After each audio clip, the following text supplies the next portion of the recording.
think it's time to go.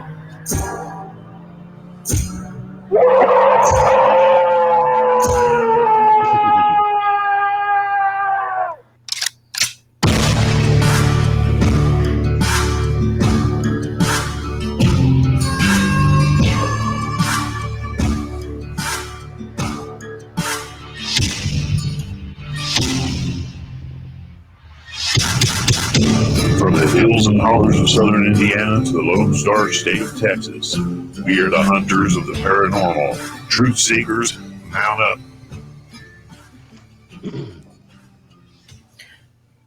Good evening, everybody. We're going to have another good show tonight. We have a special guest, Al Santariga here, and the host, Ghost Lee, and host, Fort Worth Phantom. And without further ado, I'm going to let Al Santariga take it away and give us a little brief synopsis of his bio, and we'll get started right now. Thank you, guys. Well, thank you, Lee. Thank you, David, for having me. It's my pleasure to be here. My name is Al Santariga. I'm the founder of the Bronxville Paranormal Society, director of the New York State UFO Project, director of the New York State Sasquatch Organization, and director of the North American Dogman Project New York State chapter, experiencer, and I've had a lot of sightings and stuff like that. And, did a couple of episodes on, TV. So we got a little bit of that under my belt. And we actually had a podcast of my own many, many moons ago called Beyond the Realm. And here I am. Oh, awesome! Where can we see that Beyond the Realm? Is there any that on YouTube where we can watch it? I think Brian has all because Brian was the engineer on that, and I think Brian has all of that. I don't know if he's put any of it out anywhere. I know we may have had it out on one or two of our sites at one point, but I don't know what he actually did with it. Brian's very how do I put this? Selfish, Brian. No, he's very. He doesn't like to put too much, give too much of our stuff away. You know what I mean? Well, that's wise. That's a good reason. He's very cautious with our stuff. But I'm sure there must be a couple of episodes flying around somewhere that you could probably find. But I'll talk to Brian about it in the morning. See what he says. I just heard somebody today to say that if you don't tell your story, somebody else will. So that's good that he keeps your stuff under wraps. That's good. Yeah, you know what? I've caught other people using my stuff, talking about my experiences, and what they did is they edited stuff out, and it just really butchered the experience. Yeah. And when I would reach out to them and say, hey, listen, I don't mind you, because it's on like the BFRO website or the Skunk Ape website in Florida. I don't mind you talking about my experiences. If you don't want to have me on, that's fine. But at least read it verbatim, because by you editing it, you really, didn't do it any favors. It made it sound like a joke, I watched I agree. I watched a show on, it was like Monsters in the Woods or something like that, but I knew about this encounter or whatever that these people had because I'd researched it. And whenever the people on that show got a hold of it and they did it, they changed all kinds of stuff on it. Like it wasn't even the same story, but it was supposed to be the same. But they took out a lot of details. I wonder, why do they do that, Al? Do you think they just do it to cover stuff up, or just to? No, I think they edit stuff they edit stuff out so they got fitted in for commercials, stuff like that. Okay, that makes sense. There's a lot of I've had a lot of different networks reach out to me, ask me to come on, and we always had a different of opinion on one thing or another, and a lot of them I just walked away from, because look, if you want to edit stuff out, that's fine. But I don't want you changing things. I've been talking about this stuff for decades, and it's always been this way. and now you're going to put it on TV that way, and you're going to make me seem like a liar for the last 20 years. Right. You know what I mean? So a lot of times I walk away from that, and I don't actually do it. Sometimes like Brian and I did a couple of films. We filmed a couple of videos. We filmed an episode for the Travel Channel last fall, and we did a 2-hour documentary for an independent UFO researcher. And even in the one in that we did for the Travel Channel, they must have filmed me for like 3 hours, and they edited it out. They were like, I was in the show for like 10 minutes. You know what I mean? It just when you start editing pieces out of stories, it takes away from the legitimacy of the story. The experience. And but I understand that. Long as they don't embellish anything or add stuff that wasn't there. I'm sure you guys are familiar with the episode from Paranormal Witness, where the guy and his wife were in the house in like Massachusetts, out in the middle of the woods, and they seen a light crash in the woods, and dogmen came to his house and all of that stuff.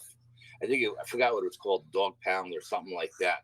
I'm sure you guys have seen the episode. I've heard of it. Well, I actually spoke to the woman, the husband, who was in the show. It was her and her husband. That's what it was about. And she told me that the stuff with the because they were trying to put the aliens in with the dogman, and she said the stuff with the lights going down in the woods never happened. So there was never any UFOs or anything like that. Wow. My husband and my son-in-law did go in the woods because they heard the howling, to see what it was, because it was something that they weren't familiar with, and they were hunters. But as far as lights in the sky and all that stuff, it was all added in later, and that was one of the, those reasons like that is why I don't agree to do these shows. You know what I mean? Editing out, fine, I don't have a problem with it. But adding, embellishing, no, I refuse to allow people to do that. The Travis Walton case, he isn't too happy with the movie that they made, the motion picture, because there's a lot of details that they changed stuff up on him. Had you ever talked to Travis, Al, about it? Oh yeah, I hung out with Travis at a friend's house in the backyard playing guitar with him one night, and picked his brains for hours and hours and hours. And he actually gave me a copy of the Fire in the Sky, but the new version that he created, he produced himself. And he said everything in this is exactly the way it happened. You know what he told me? Wow. That blew my mind. The night we were hanging out, we were talking, and at one point during the night, I said, "What was the most, amazing thing about that whole experience?" And he says, he goes, "What I'm going to tell you is going to blow your mind." I said, "Go ahead, I'm all ears." And he said, after they hit me with that light, they brought me in a craft, and they brought me in a craft to save my life, because I was dead.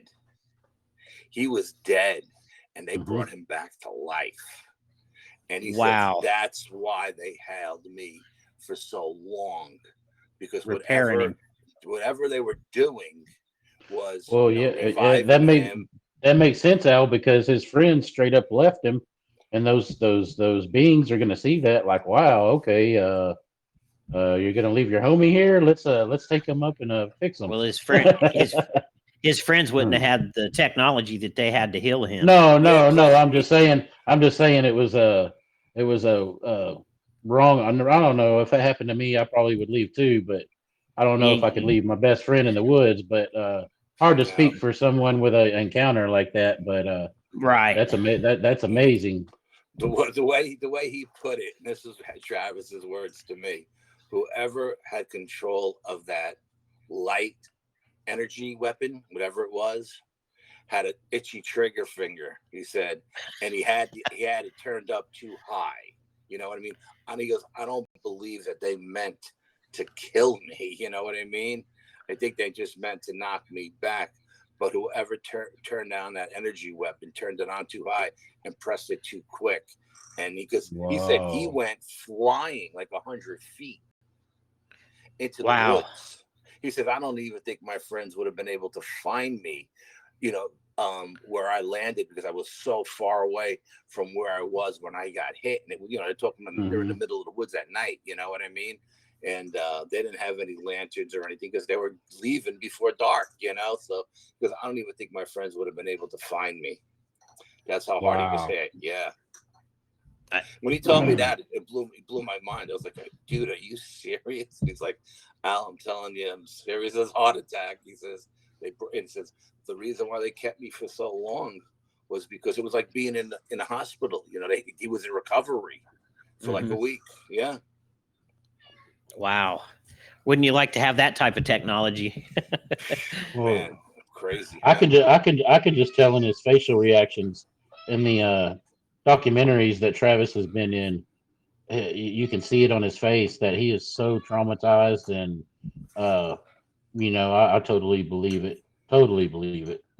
Oh no, Travis is a good. Let me tell you something. I've met him on many times, many occasions now, and he's a good, down to earth person. I mean, just salt of the earth kind of guy. You know what I mean? He'll look you right in your eyes, and he'll tell you exactly how he feels about you. Yeah, one of those dudes. Especially one of those dudes that wouldn't lie about this. No, absolutely not. I mean, he has no reason to lie about it. It hasn't. It's only made since this incident. It's only made since they came out with this incident. It's only made his life worse. It hasn't improved his quality of life at all. Believe me. Exactly.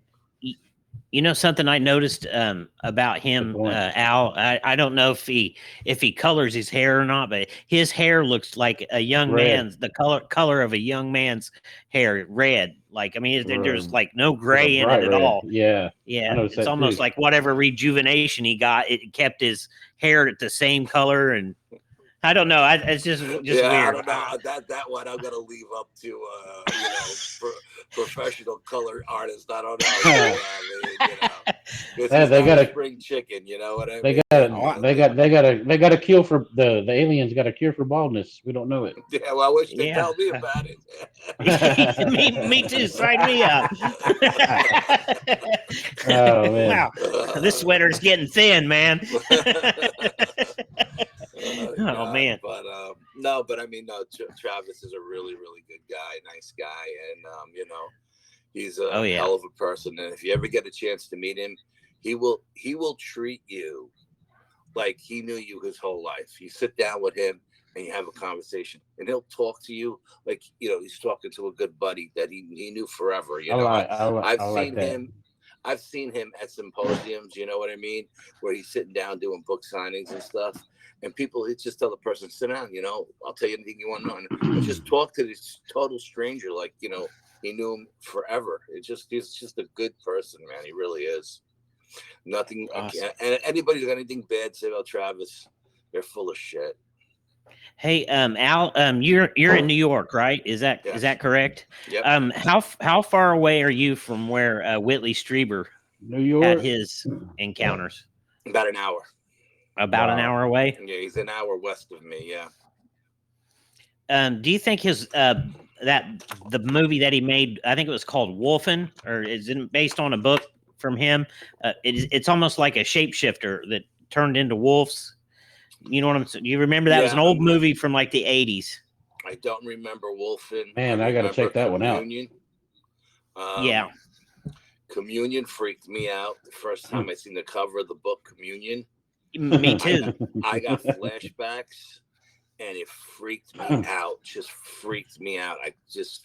I couldn't believe it. Like when I seen it, it was like the floodgates opened in my mind, and it brought everything back. What book was that again? Communion. Yeah. Yeah. There's actually a movie, and Christopher Walken plays Whitley Strieber, I believe, in the movie. Yeah, and he's not far. That happened not far from Pine Bush, New York, which is like the East Coast capital of UFO sightings.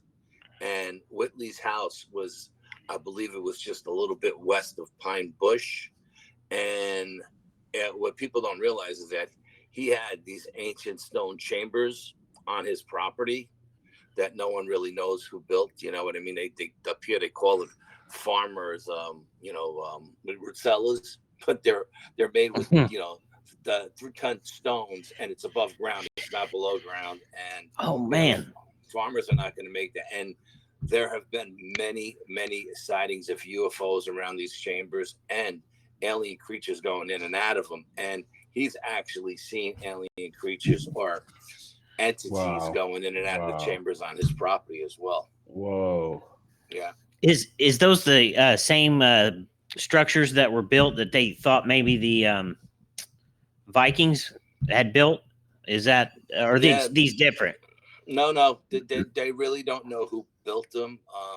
The Native Americans here say they didn't build with stone. They were here when they got here.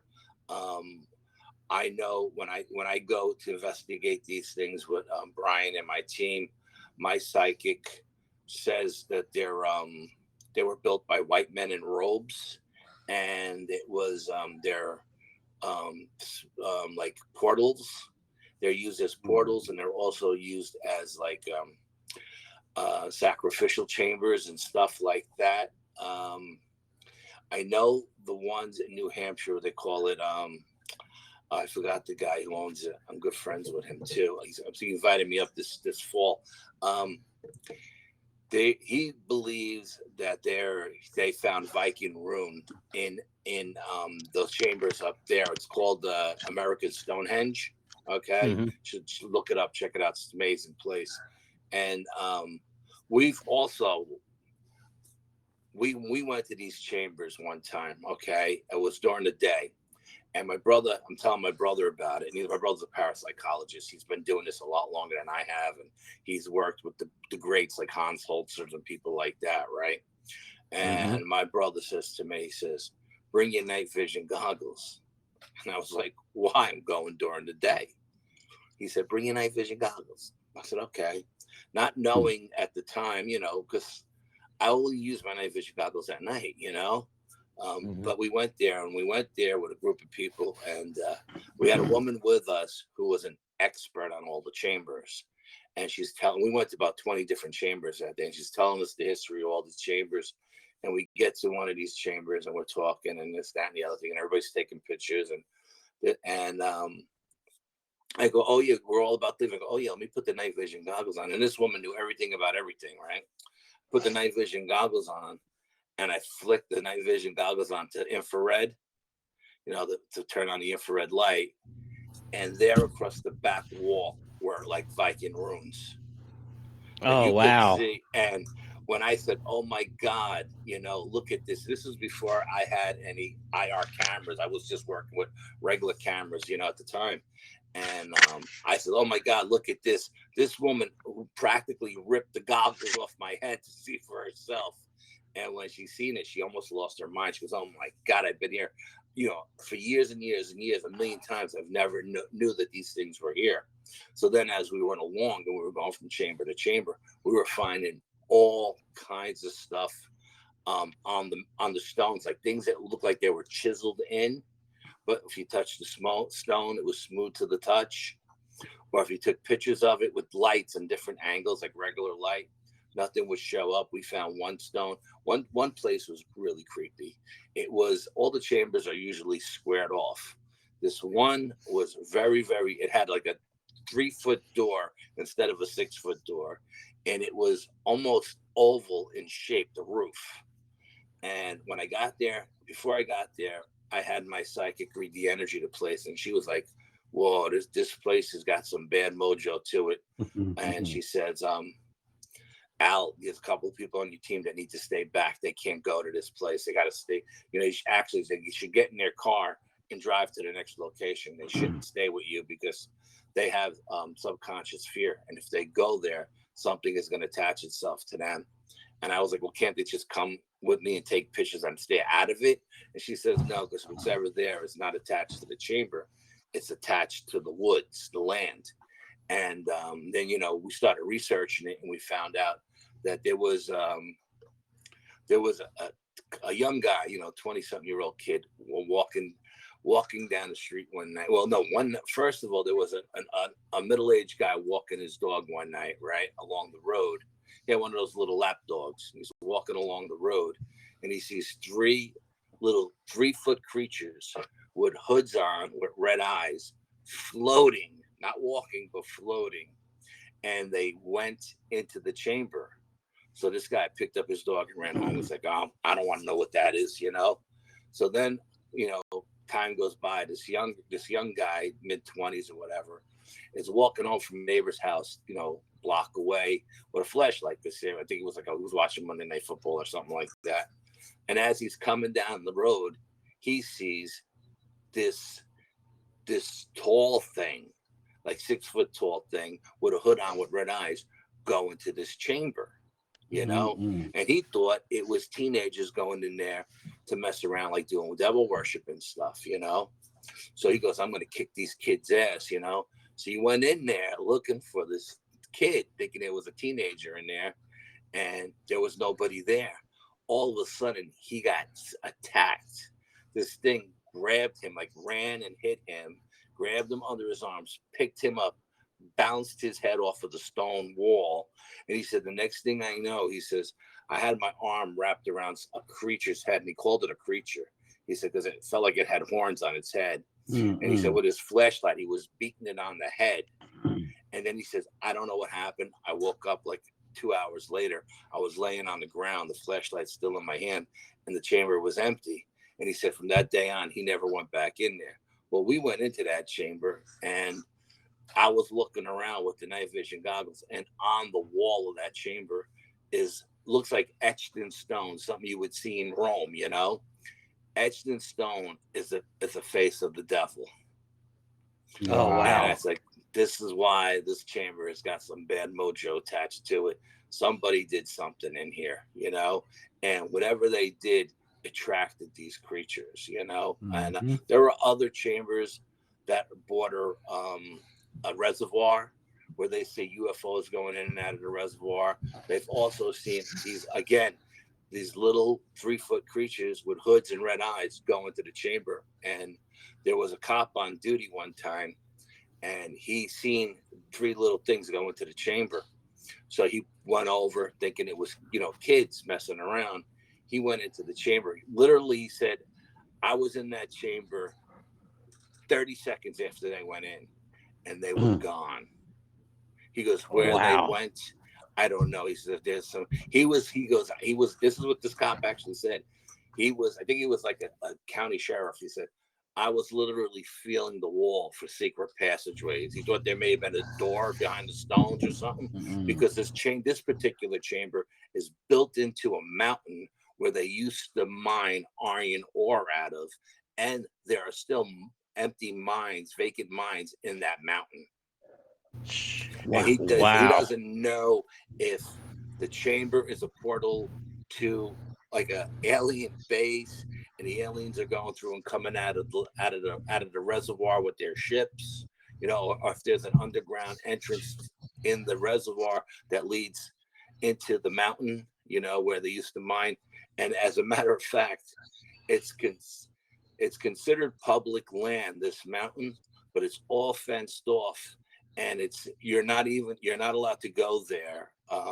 It's public land. You're not allowed to trespass on it, and even the local airport is not allowed to fly over it. There's a flying ban. You can't fly over it because for some reason, I don't know if the government is afraid you're going to take pictures and you may see something, or someone may fly over it with LiDAR and find something. I don't know. Or you can't even crash fly or crash there, and then all of a sudden everything's exposed. But I had a friend of mine who works in an alphabet agency. One day on his day off, he went in there. He said, Al, there was nobody around. It was just a nice, you know, fall day. He was hiking. You know, he had his backpack and he was hiking, and he seen that, and he said, him, it didn't make any sense that public land would be fenced off and you couldn't trespass on it. But he went in. You know what I mean? He found a way in, and he was in.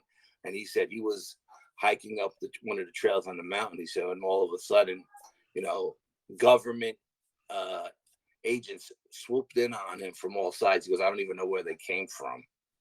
And he said, I had to pull out my credentials and tell him, hey, listen, I'm off today. I'm just hiking. And they were like, well, go hike somewhere else. And he was a government agent himself. You know what I mean? So, wow. Yeah, who knows what's basically, going on. basically, you ain't got to go home, but you got to get out of here. Yeah, and there was another chamber that I went to, and I was getting all kinds of anomalies. Like in the doorway, I had a military compass, which is spin like a top. Whoa! And I would get like I was there with a team one time, and one of the people on the team had a brother who passed. Okay, and this person's brother was a musician. He played electric guitar. He played bass guitar, and it's a small chamber, and there was a lot of us, so we were going in small groups. So someone came out and said, "Hey, Al, you got to go in there and talk to so and so because they're hearing music.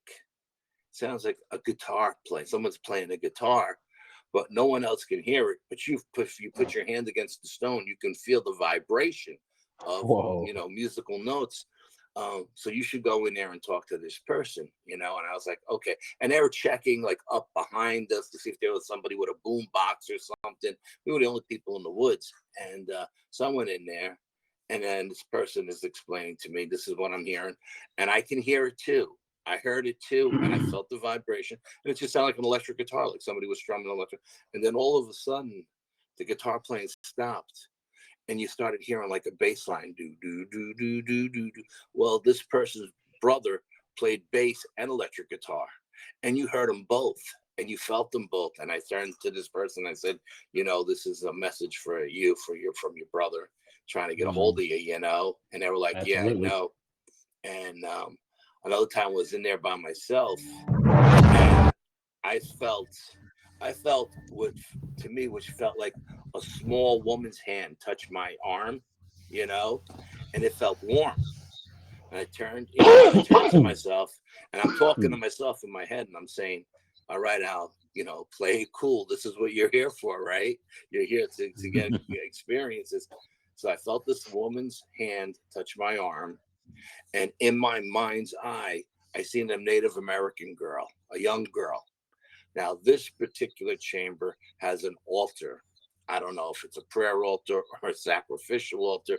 I don't think the Native Americans around here actually sacrificed their young or whatever.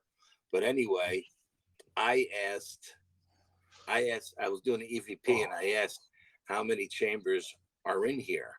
And I got 7 in this area, and I got 17 taps on my digital voice recorder, like 17 taps.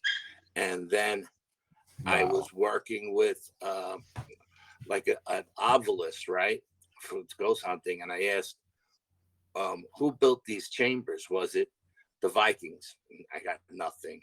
So was it the Romans? I got nothing. Was it the Egyptians? I got nothing. So was it the Phoenicians? And the obelisk said, yes, Phoenicians.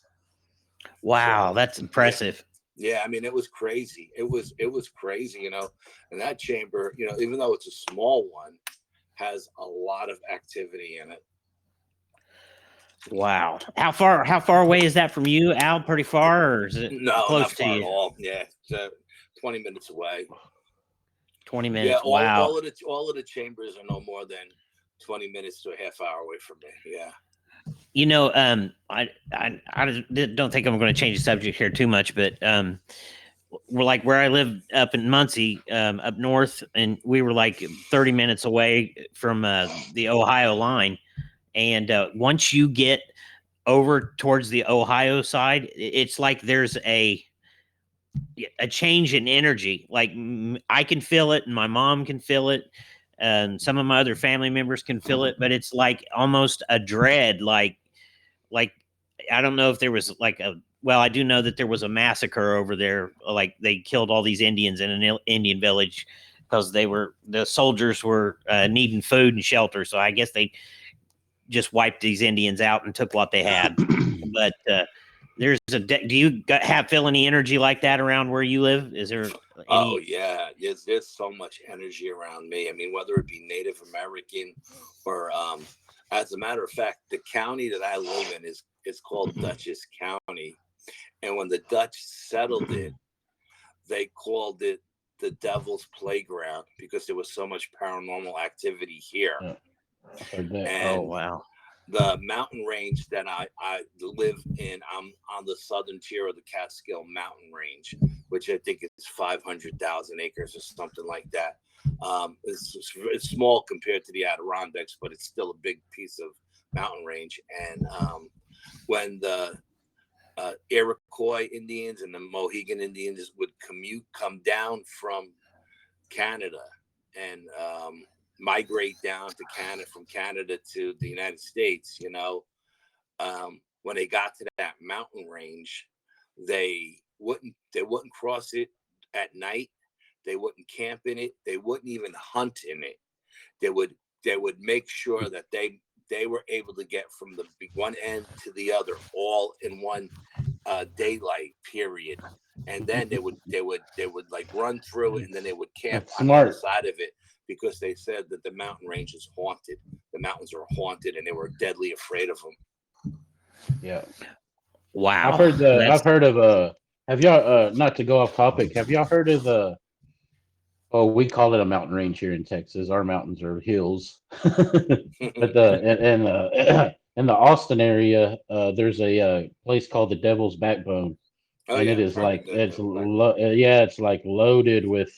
I mean, people have gone down there just to visit. I think it's all fenced off, the main areas, but this one guy saw like horse spirits and soldiers and the whole Mexican army and just like marching, and he was like, "What the heck? There's soldiers marching," and he said as they went closer by, they were more like mist looking, and you could tell obviously it was ghost. But I always thought that was interesting, and I think it was Unsolved Mysteries as well. And if I'm not mistaken, there's been some cryptid sightings around the Devil's Backbone. I don't think I think there's been Dogman, a but I lot of think Dogman sightings Sasquatch. there. Yes, And Dogman yes. too, yeah. See, I've I heard didn't believe. stories. I didn't want to believe that, but uh, hey, I believe it. Something tells me paranormal and paranormal activity ties into cryptids, UFOs. But that's just me. That's just my own opinion. I try to connect the dots on things, but I could be way off. Who knows? Well, everybody's entitled to opinion, but yours happens to be wrong. I'm always hey.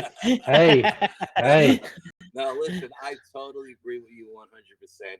The longer I've been in this and the deeper I go down this rabbit hole, you find threads that connect everything to everything else. You know what I mean? Mhm. You really do. Look, when I first got started, I didn't believe that any of this stuff was connected.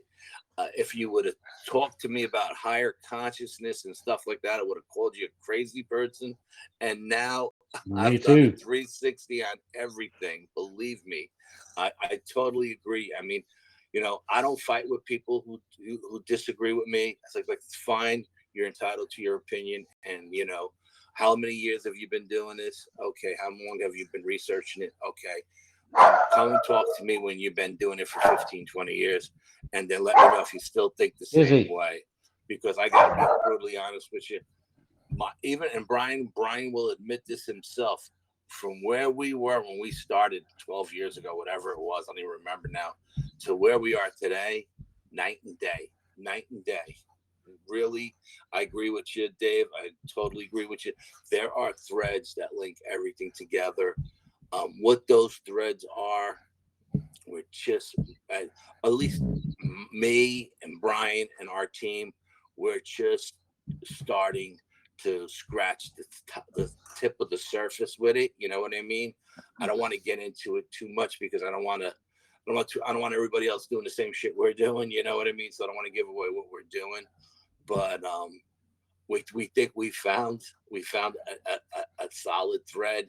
And we're working it out right now with data and everything else. So, wow, that's awesome. That is awesome. David, I think your microphone's muted, buddy. Sorry about that, Al. Yeah, no, I can see he's still muted, Dave.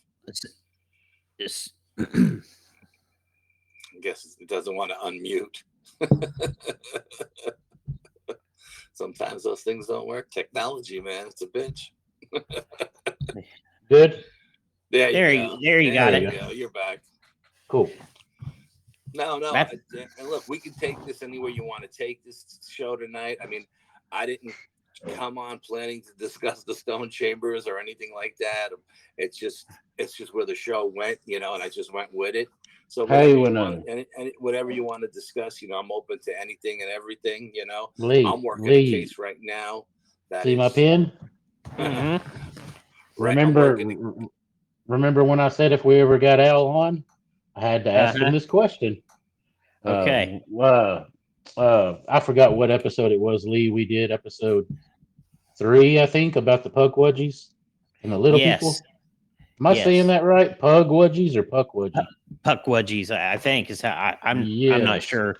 Well, that made me have a flashback of one of Al's shows he was on. I think you said you went with somebody, a team or somebody, and you didn't believe in none of this shit, and then you said by golly, you saw like at least 2 or 3 of them run by the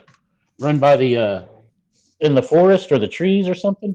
Oh, that was the infamous lake. Yes. Nuclear lake experience. Yes. Nuclear lake. Tell us about that, please. I had to inform Lee on that because he was like, well, we were trying to learn more about the little people in Puckwudgies, and it made me think about your encounter because I'm the same way. I'm like, I hear about it, and I'm like, and there's not no 2-foot tall people wearing suits but hey, I want to hear it, man. I believe it now. Well, do you want me to just tell you the me seeing the creatures? Or you want me to tell you about the whole experience that night? It's up to you, man. Well, I mean, I'd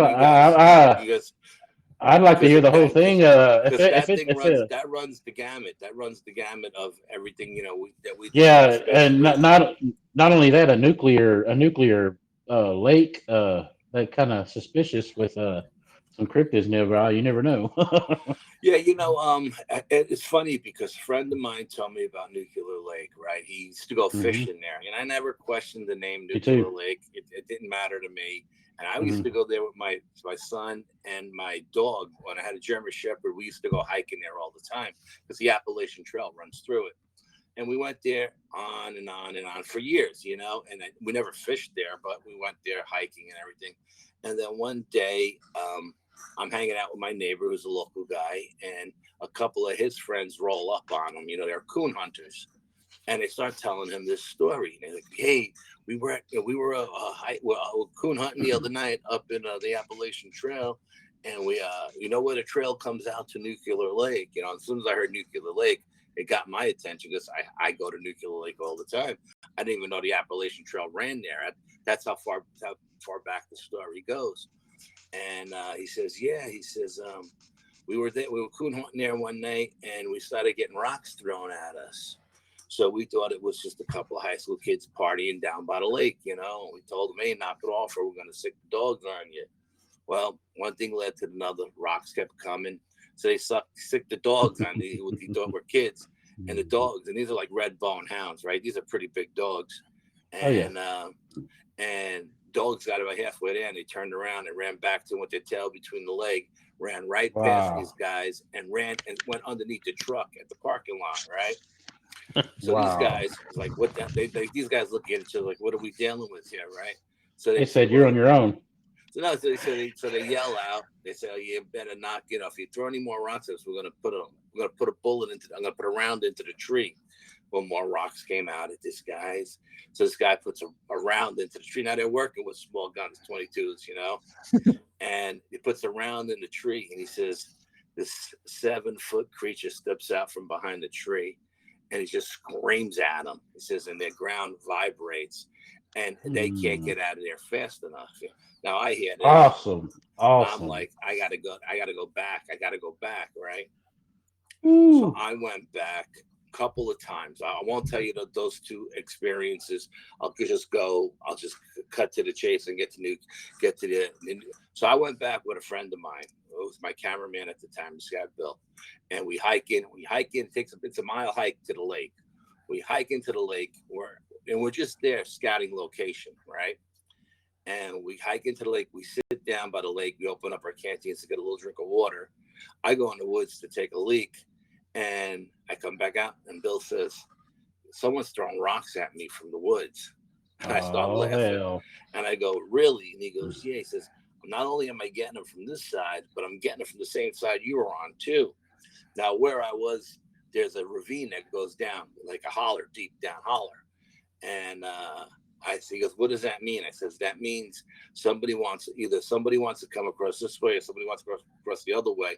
We got to get out of here." So we leave and we hike, and we're hiking, and we find these little stone cairns, right? Like these stone figurines up on cliff faces, and they're all over the woods and freaking me out. I'm thinking it's like the Blair Witch Project, right? That's some weird gifts that they got or something. Yeah. So, and we're trying to figure out who would climb up this cliff face to build a stone figurine. Who's going to carry the stones up there to do this, right? You need to be like a billy goat. So anyway, as we're hiking around the lake, we find what looks like 3 quartz crystals set up in a pyramid. So I says to him, I said, "You know what? This is going to be our first location Saturday night when we come back, because we were there like the week before on a Monday." I said, "This will be location number 1. When we come back, we're going to hit this meadow. This will be location number 2.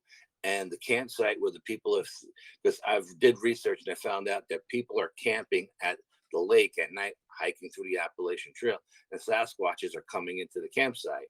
And I said, "This will be our last spot, and then we'll hike out to the cars." Everybody says, "Okay." Well, it just happens to be Hallows Eve that night, right? And it just happens to be a full moon, and it just happens to be a meteor shower going on. Okay. So we hike into this, we're like 3 miles deep into the woods on the east side of the lake, and we make our location. We're up on a ridge, and there's stone walls that run in all directions in the woods. And some people say they're colonial boundary markers. I'm not buying it, because some of the stone walls run parallel to each other. And why would anybody take the time to build 2 long walls, face each other? Doesn't make any sense. But anyway, we're up on this ridge, and we're sitting there, and I like to do a day and night investigation. So we get there any day, and we're filming. I brought a rose crystal skull, and Brian brought a quartz crystal skull, and we were going to put them on the other quartz stone and see if we can get film like energy going from one to the other, because one's a receiver and one's a transformer, right? So we're going to try to create some kind of experiment where we can actually see energy going from one skull to the other. But in the meantime, I'm filming with the thermal camera on these quartz crystal stones. It's during the day, and they're ice cold. They're not even, they're showing up blue, whatever, because they're ice cold. So we call our psychic up, and the psychic says, "Okay, this is a very unique situation. This location is very strange. This, that, and the other thing is going to happen to you here. Be prepared for some crazy stuff." And, whenever she tells us stuff, we always laugh like, she's out of her mind, but she's always right. But anyway, so now what we do is I break out a parabolic mic, and I hear what sounds like a Morse code coming down out of the sky. Ooh. And I let Bill hear it. I let Brian hear it. And I'm recording it from the parabolic mic into the digital voice recorder so we could capture for later. And, and everybody's got their theories, right? And Brian's like, "Well, this place, the reason why it's called Nuclear Lake is that because there used to be they used to mine uranium there, okay? And there was a facility on the lake where they would process weapons grade uranium, and there was an explosion, and everything went into the lake. So they sealed the uranium mine. They got rid of the facility, any remains of the facility, and they supposedly dredged the lake. They spent millions of dollars, and they made it a park. Okay, but there's no signs for this park. There's no benches in this park. It doesn't look like a park. It just looks like the woods. But they took the time to build a ranger station in front of it. Okay. So anyway, Wow. we're sitting there and I'm hearing this Morse code, and like Bill's trying to figure out, I don't know what the hell that is. Maybe there's a radio tower somewhere that's putting off a signal. And Brian's thinking, well, you know, these trees were probably small when the accident happened. Now they're tall. Maybe there's uranium or nuclear remnants in the leaves or in the trees themselves, you know. And I'm thinking, you know, this is the way I think. Or maybe there's just a UFO above us that's in the shape of a cloud, and it's transmitting, right? That's the way I think.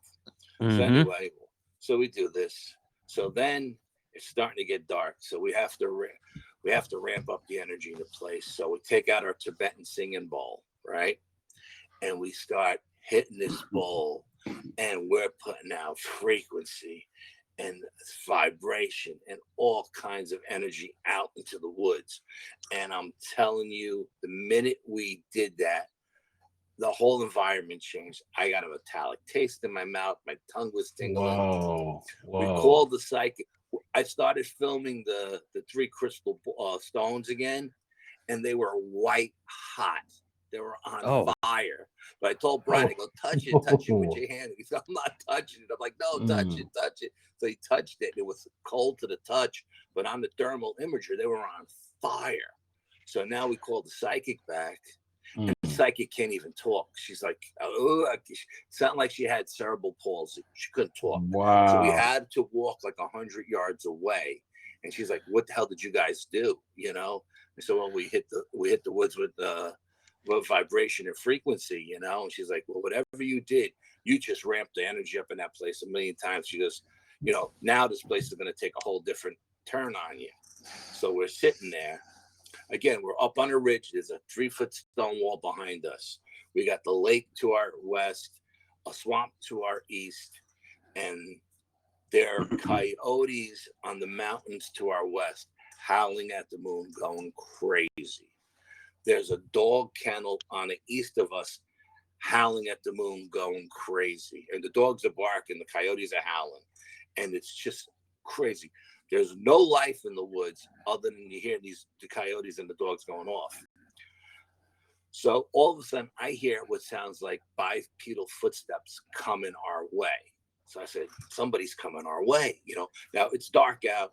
We don't have a fire in the woods, you know, because we're not supposed to be at the lake after dark. So we got glow sticks on the ground for ambient light, but we have headlamps and stuff. So I hear somebody coming our way. So I said, somebody's coming our way. So Brian listened and Bill listened. And I go, I think we should cover this stuff so nobody finds us. I thought maybe it was another paranormal group in the woods for Halloween, or some kind of maybe devil worshippers or something. And Brian and Bill said, Al, are you out of your mind?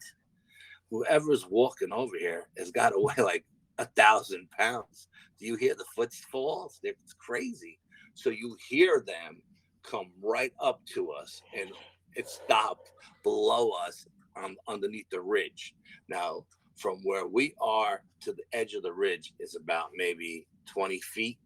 And then from the ridge down is like another 25 feet, right? Something like that. And all of a sudden you hear whoop, whoop, whoop. And I'm telling you, the dogs shut up. The coyotes shut up. The ground was vibrating. The whoops went right through your body and vibrated your chest. And Bill was like, okay, we got to go, you know? And I was like, no. Let's not go anywhere. Let's just hang out. Let's see what happens. I'm not ready to go. And so I do a tree knock. Pop, pop, pop. All of a sudden, we get a rock knock back. Pop, pop, pop. And then Brian says, oh, man. He goes, I think the reason why that creature did 3 whoops is because there's 3 of us here. And then all of a sudden, you hear a whoop from the west. You hear a whoop from the north. You hear a whoop from the south. And so we're sitting there. And so then we're just hanging out. We're waiting to see what's going to happen. And all of a sudden, this rock the size of a bowling ball comes flying over the tree line out of the darkness, lands between me and Bill, rolls down and hits Brian's chair. Right? Oh shit! Brian's like, okay, it's time to go. And I'm like, no, not yet. I'm not ready to go. Let's just wait this Oh out. man, Let's see what happens. I love that. I would have been going the first time. I was like, no, not yet. Let's Now, investigate more. all we got on us are 10-inch survival knives, 18-inch machetes, and pepper spray. 2 cans of pepper spray each, right? Nobody's carrying firearms. This is New York, and we're on federal land. It's not going to happen. So I said, no. Let's just wait. Let's see what happens now.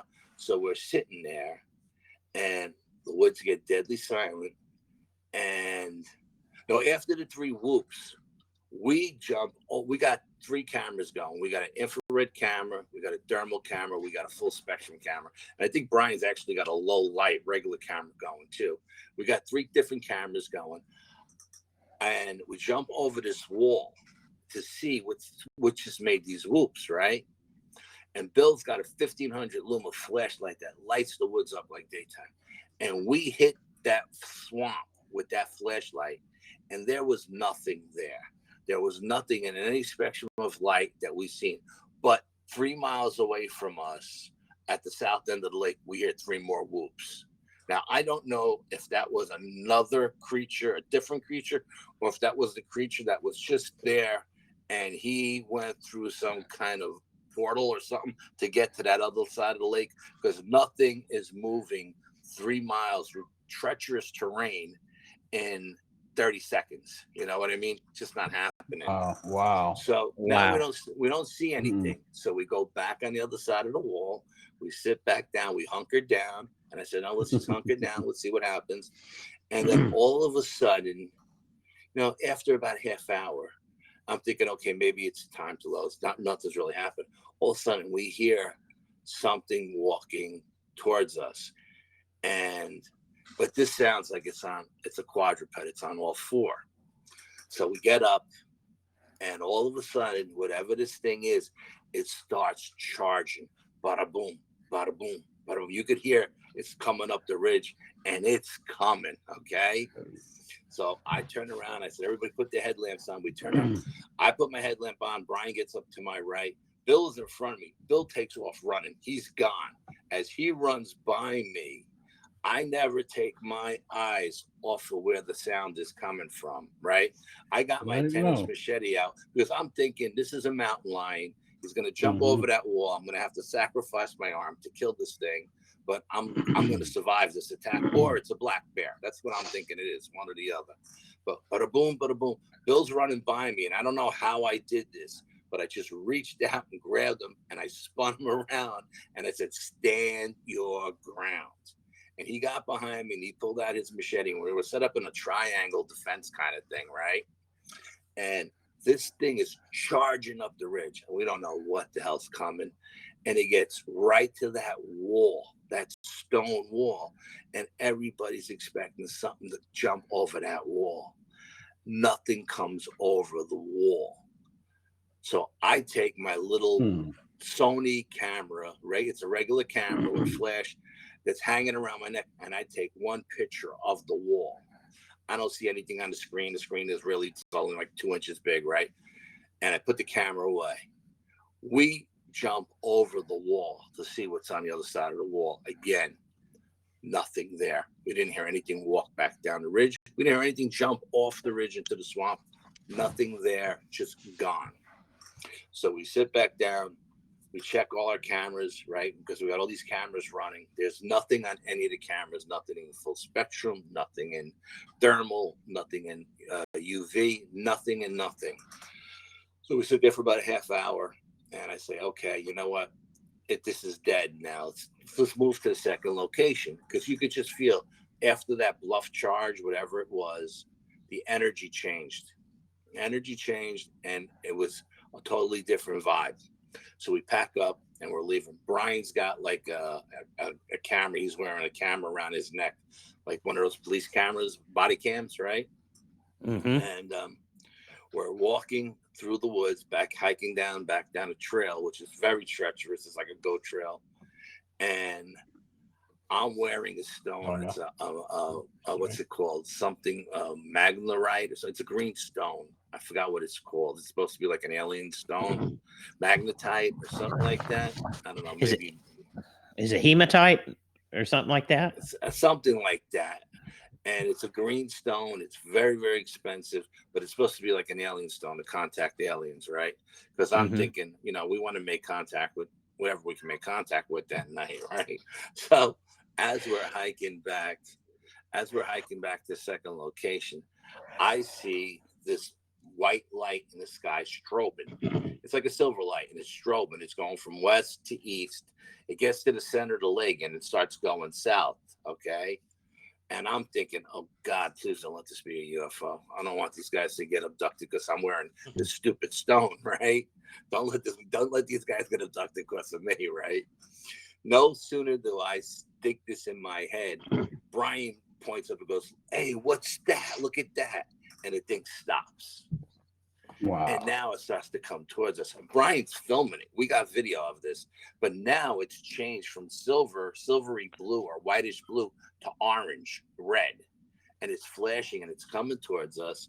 And when you hear this electrical hum, and we're all debating, what is it? Is it a drone? It can't be a drone. It doesn't sound like a drone. It's not a helicopter. And you can hear us talking, and debating in the video. And at one point, this thing, I turn to Bill and I say, time check. And Bill says 9 o'clock. I said, okay. This thing is above us. So I tell everybody, shut your headlamps off, because we had our headlamps on because we were hiking to another location. So I go, shut your headlamps off. So we shut our headlamps off. And the minute we shut our headlamps off, it hits us with a floodlight. And it lights us up, right? Like it's daytime. Like one of those things you see. No. Like one of those things you see like in an X-Files where the people get hit with the light. Yeah. The light. So we're sitting there and I say to everybody, let's step, after like maybe 30 seconds, I say, let's step out of this light because we don't know what this light is doing to us, And Brian's saying, oh, I feel like we're being downloaded or something, So we step out of the light and the light shuts off and the craft takes off, boom, across the lake, and it's gone in a blink of an eye. I mean, in a second, it's gone. There's no way it was any kind of regular aircraft. Now, this lake is known for having UFOs siphon water out of it. This lake is known for having balls of light go in and out of it. USOs? Okay. Yeah, I don't know what they are. So anyway, we hike to the second location. We get to the second location, call our psychic, and, we tell the psychic, we get to the second location. We don't call our psychic yet. We get to the second location, and I say, hey, listen, no, we do call our psychic. And she says, okay, this location is much different than the last location. You're going to see shadow figures. You're going to see balls of light. You're going to see what you call them gnomes or forest people or what do you call those things? Tree nymphs, all kinds. She's talking about all kinds of crazy stuff. Elementals. Right? Yeah, elementals. That's what she's talking about. And, we're all laughing at her like, what the hell are you talking about? What do you want? Now, our psychic is in Arkansas. She reads everything through me. She says, I'm a conduit. Okay. So we sit back, we hang up the phone. Because when we got there, it was like 9:15 or something like that, right? So we weren't missing any time because it's about what it should have took us to get from where we seen the UFO to where we're going. So we didn't miss any time. We sit down and we start. And Brian, I tell Brian, I said, look, she says we're going to see balls of light. She calls them fairies. But the Native Americans here say, don't follow these balls of light into the wood. They'll lead you to your demise, Stay away from them. They're evil, okay? Good point.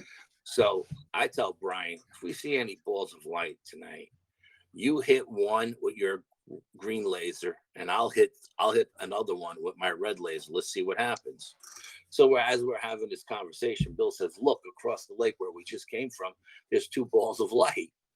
what's going on? So we see these two balls of light, like the size of a baseball. So I tell Brian, I go, Bill, on 3, you hit your 1,500 luma flashlight, because it's going to light up that whole area. Let's see what leaves there, right? Because this is the fall. There's no foliage on the trees. All the leaves are down. It's Halloween. Let's see. So on 3, 1, 2, 3. As soon as I counted to 3, our lasers, when they hit those balls of light blinked out. Bill's flashlight lit up that whole side of the lake. There was nothing there. We didn't see anything leave. Just all we seen was the lights blink out, boom, like that. So we shut off our lasers, and Brian's looking to the north over my shoulder. I'm looking to the south, and Bill is looking to the east. And Bill's filming the meteor shower, because now the meteor shower is going strong, right? And I'm seeing 7-foot shadow figures jumping from tree to tree. So I'm taking pictures of these shadow figures jumping from tree to tree. And I'm telling Brian, you got to turn around. You got to look at these shadow figures, There's 7-foot shadow figures jumping from tree to tree. It's insane, And so I told Bill to film it. Bill's filming. And Brian and Bill had, because they're both tech guys, they had rigged this camera up with a monitor that had an SD card in it, okay? And it was filming in IR. And Bill is filming these balls of these shadow figures in the trees, but he's not seeing them in the IR light. But what he is seeing are tiny little balls all over the trees that looks like silver Christmas balls on a Christmas tree. Doesn't make any sense. There's no leaves on a tree. I don't know what these things are, but the trees are filled with them, massive, right? So Bill's like, what the hell is this? We're looking at it, because you can't see it with our own eyes, but you can see it on the monitor. So then Brian says, wait, stop. Al, turn around. Behind you, I just seen something small run from the tree to your right to the tree to my left. So Bill's filming with his IR camera. I'm holding the monitor. I'm watching this. Brian is over our shoulder. He's watching it on the monitor with me. Bill is watching it through the camera itself. And I hand to God, I swear to God, when I tell you, we seen not 1, not 2, but 3 little gnome-shaped creatures that look like gnomes come out from behind the tree. I just seen an orb go by. Yep, I did too. It ran from the tree to my right to the left and was going from west to east, 1. And then it was like the one on the west side waved the next one on, and then 2, and then 3. So at this point, we're freaking out because we got this on camera. We got an SD card in this monitor. We got it on this SD card, So Brian and I go over and we look behind these trees and we look behind these big stones. There's nothing there. There's nothing there. Where did they go to? So we walk back to the campsite, our site number 2, and we hear. This is crazy. We hear what sounds like a family coming down the Appalachian Trail. You can hear like little kids giggling and laughing and parents talking, like murmuring, right? We're 3 grown men sitting in the dark with machetes and survival knives. So I tell everybody, put your headlamps on. At least these people will see us before they come out. They won't get scared because we're all weaponed up, right? So we hear this murmuring and we hear the kids sound like they're kicking stones, and we hear this come right to the edge of the trail where the Appalachian Trail comes out to the where we're sitting, right? This location, this section of this grassy knoll area, right? No one comes out. So we all look at each other like, you heard that, right? And everybody's like, yeah, we heard it. So I said, Bill, grab your flashlight. Let's go in and see, maybe something happened. These people need help. So we go in and we take the flashlight. We go in with this 1,500 luma flashlight. We light up the Appalachian Trail. We walk in 100 yards. There's nobody nowhere. You can't see nobody. You can't hear nobody. There's no one to be found. Because I'm trying to think, who in their right mind is hiking through these woods on Halloween? Why ain't they out trick-or-treating with the kids, And Yeah. so we call the psychic up and we say, hey, we just had this experience. And the psychic is pissed because she's like, why are you guys calling me so late? And I'm like, what are you talking about calling? We just We got want to here. know. We've been here 10 minutes. And she goes, and I go, I said, it's been like 10 minutes since we talked to you last, And she's like, no, Al, it's been like 2 hours since we last talked. And I go, what are you talking about? She goes, it's 11:30. You called me at 9:30.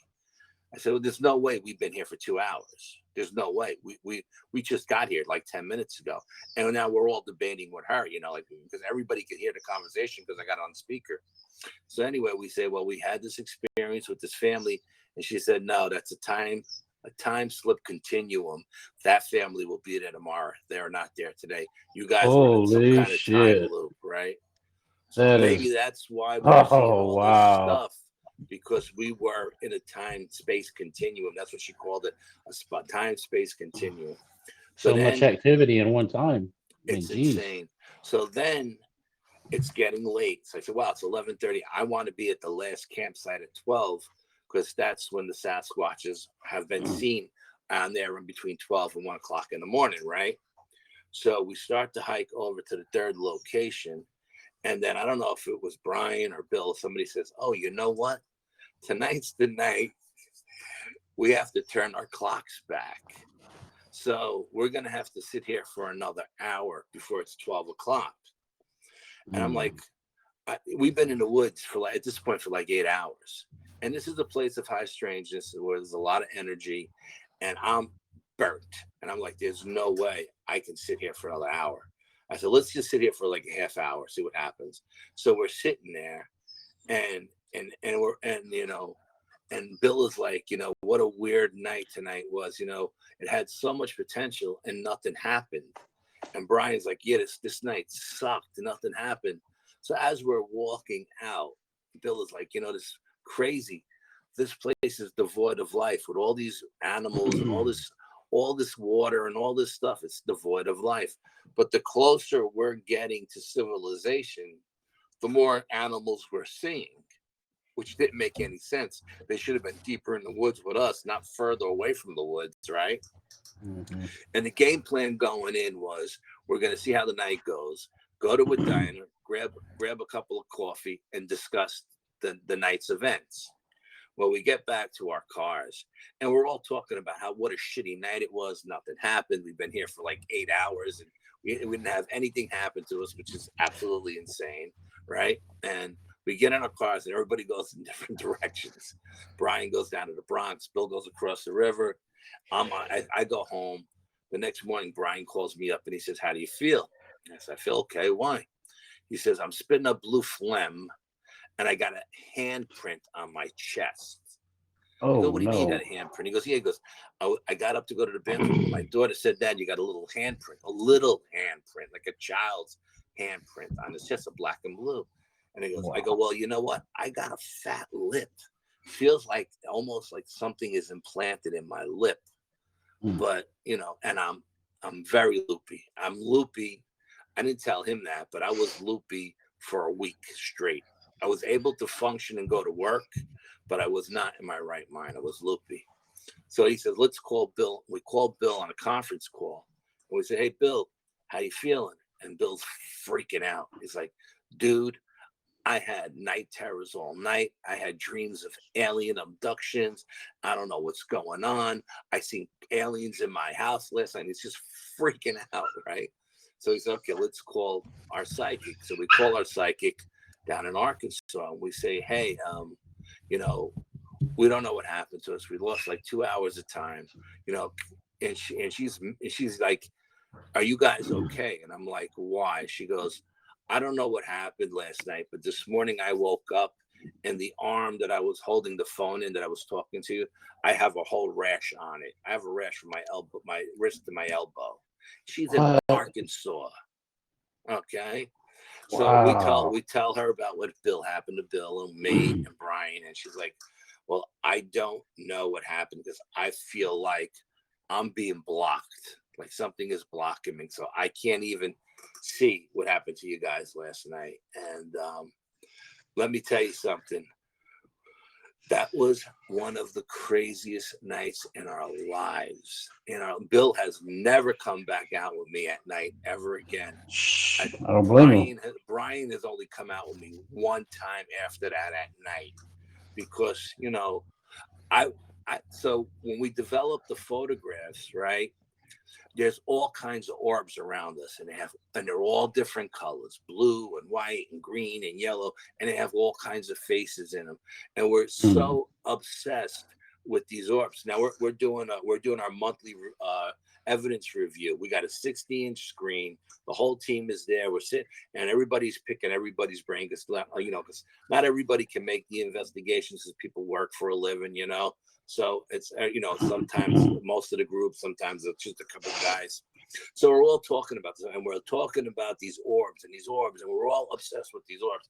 And we're looking at these photographs for hours and hours, and I'm trying to zoom in on these orbs, making them big as we possibly can. And at some point, Brian puts all the stuff on out in social media, and he says, "Hey, we had this investigations. If you guys can find anything in it, you got better equipment than we do, let us know." So some guy calls me up, forgot where he was from, and he says, those pictures with all the orbs? I go, yeah. He goes, well, underneath that red tree, there was a little tree that had some red leaves on it. I don't know if it was a red maple or something, right? It was really small, because underneath that red bush, there was a Sasquatch watching you guys the whole night. And I'm like, what are you talking about?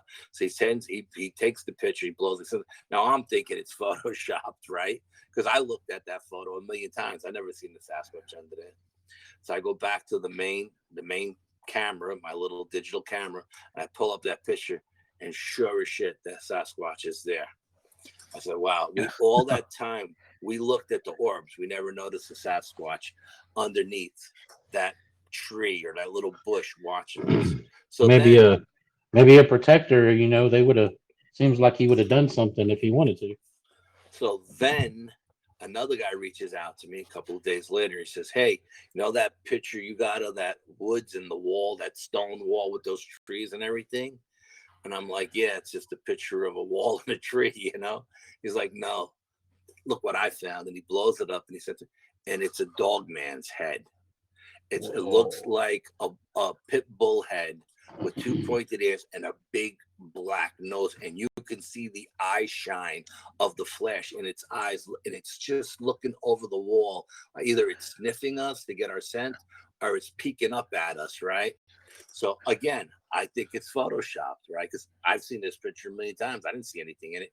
I go back to the original negative, I pull it up, and sure as shit, there's the picture. So that's what Bluff charged us that night, was the dogman. So now Brian thinks, this is Brian's theory, is that Bigfoot came over to us because the west side of the lake is dogman territory. No, the east side of the lake is dogman territory, and the west side is Sasquatch territory.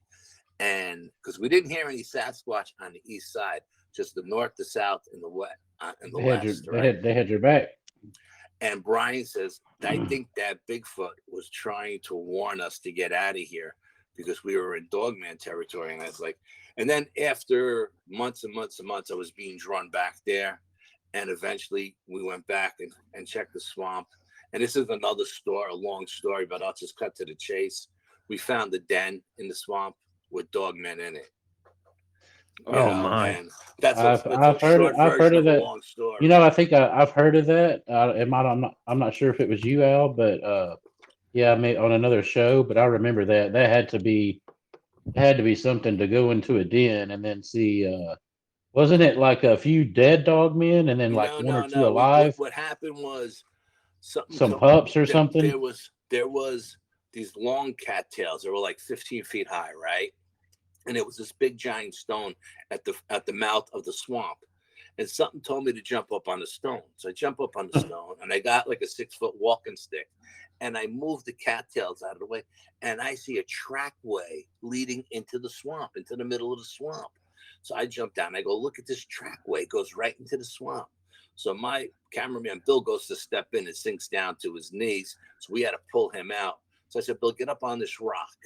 I said, Brian, you move some cattails. I'll move some cattails. Let Bill film in it. So Bill zoomed in with his camera. He's got like one of these This camera is so amazing. You can see the alien bases on the moon, right?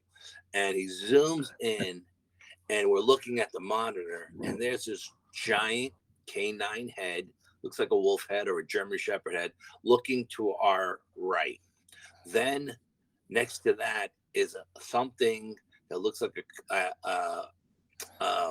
hyena snarling at us, not happy that we're there. Now, I think this creature that's the hyena is the same one I caught in the photo because it has that block head. You know what I mean? It doesn't have like a German Shepherd head or a wolf's head. It has that block. And next to it is, and we didn't notice this, Bill's mother looked at it because we went to Bill's house to review it because Bill's got like two 60-inch screen TVs. And we put it up on these two TVs. And Bill's mother said, "What are those little monkeys doing in that den?" And next to the hyena were look like two baby Sasquatches. And behind them looked like something out of the Black Lagoon. I don't know if it was an alien creature or what, but it was behind the two little Sasquatches. And we were freaking out like, holy crap, this is why we weren't supposed to be at that spot. You know what I mean? And then when we started the whole time we were there, we couldn't see nothing. Then all of a sudden, like this veil is lifted from our eyes, and we're finding scat, and we're finding bends and breaks and bent arches and all X's. So something told me to walk along the ridge line on the west side of the lake, the swamp, to look into the swamp. So when I got up on that ridge line and I followed it down, I followed it north along the swamp, there was another trackway that came out of the back of the den and straight down the middle of the swamp to the north of it. Went straight to the north of the swamp.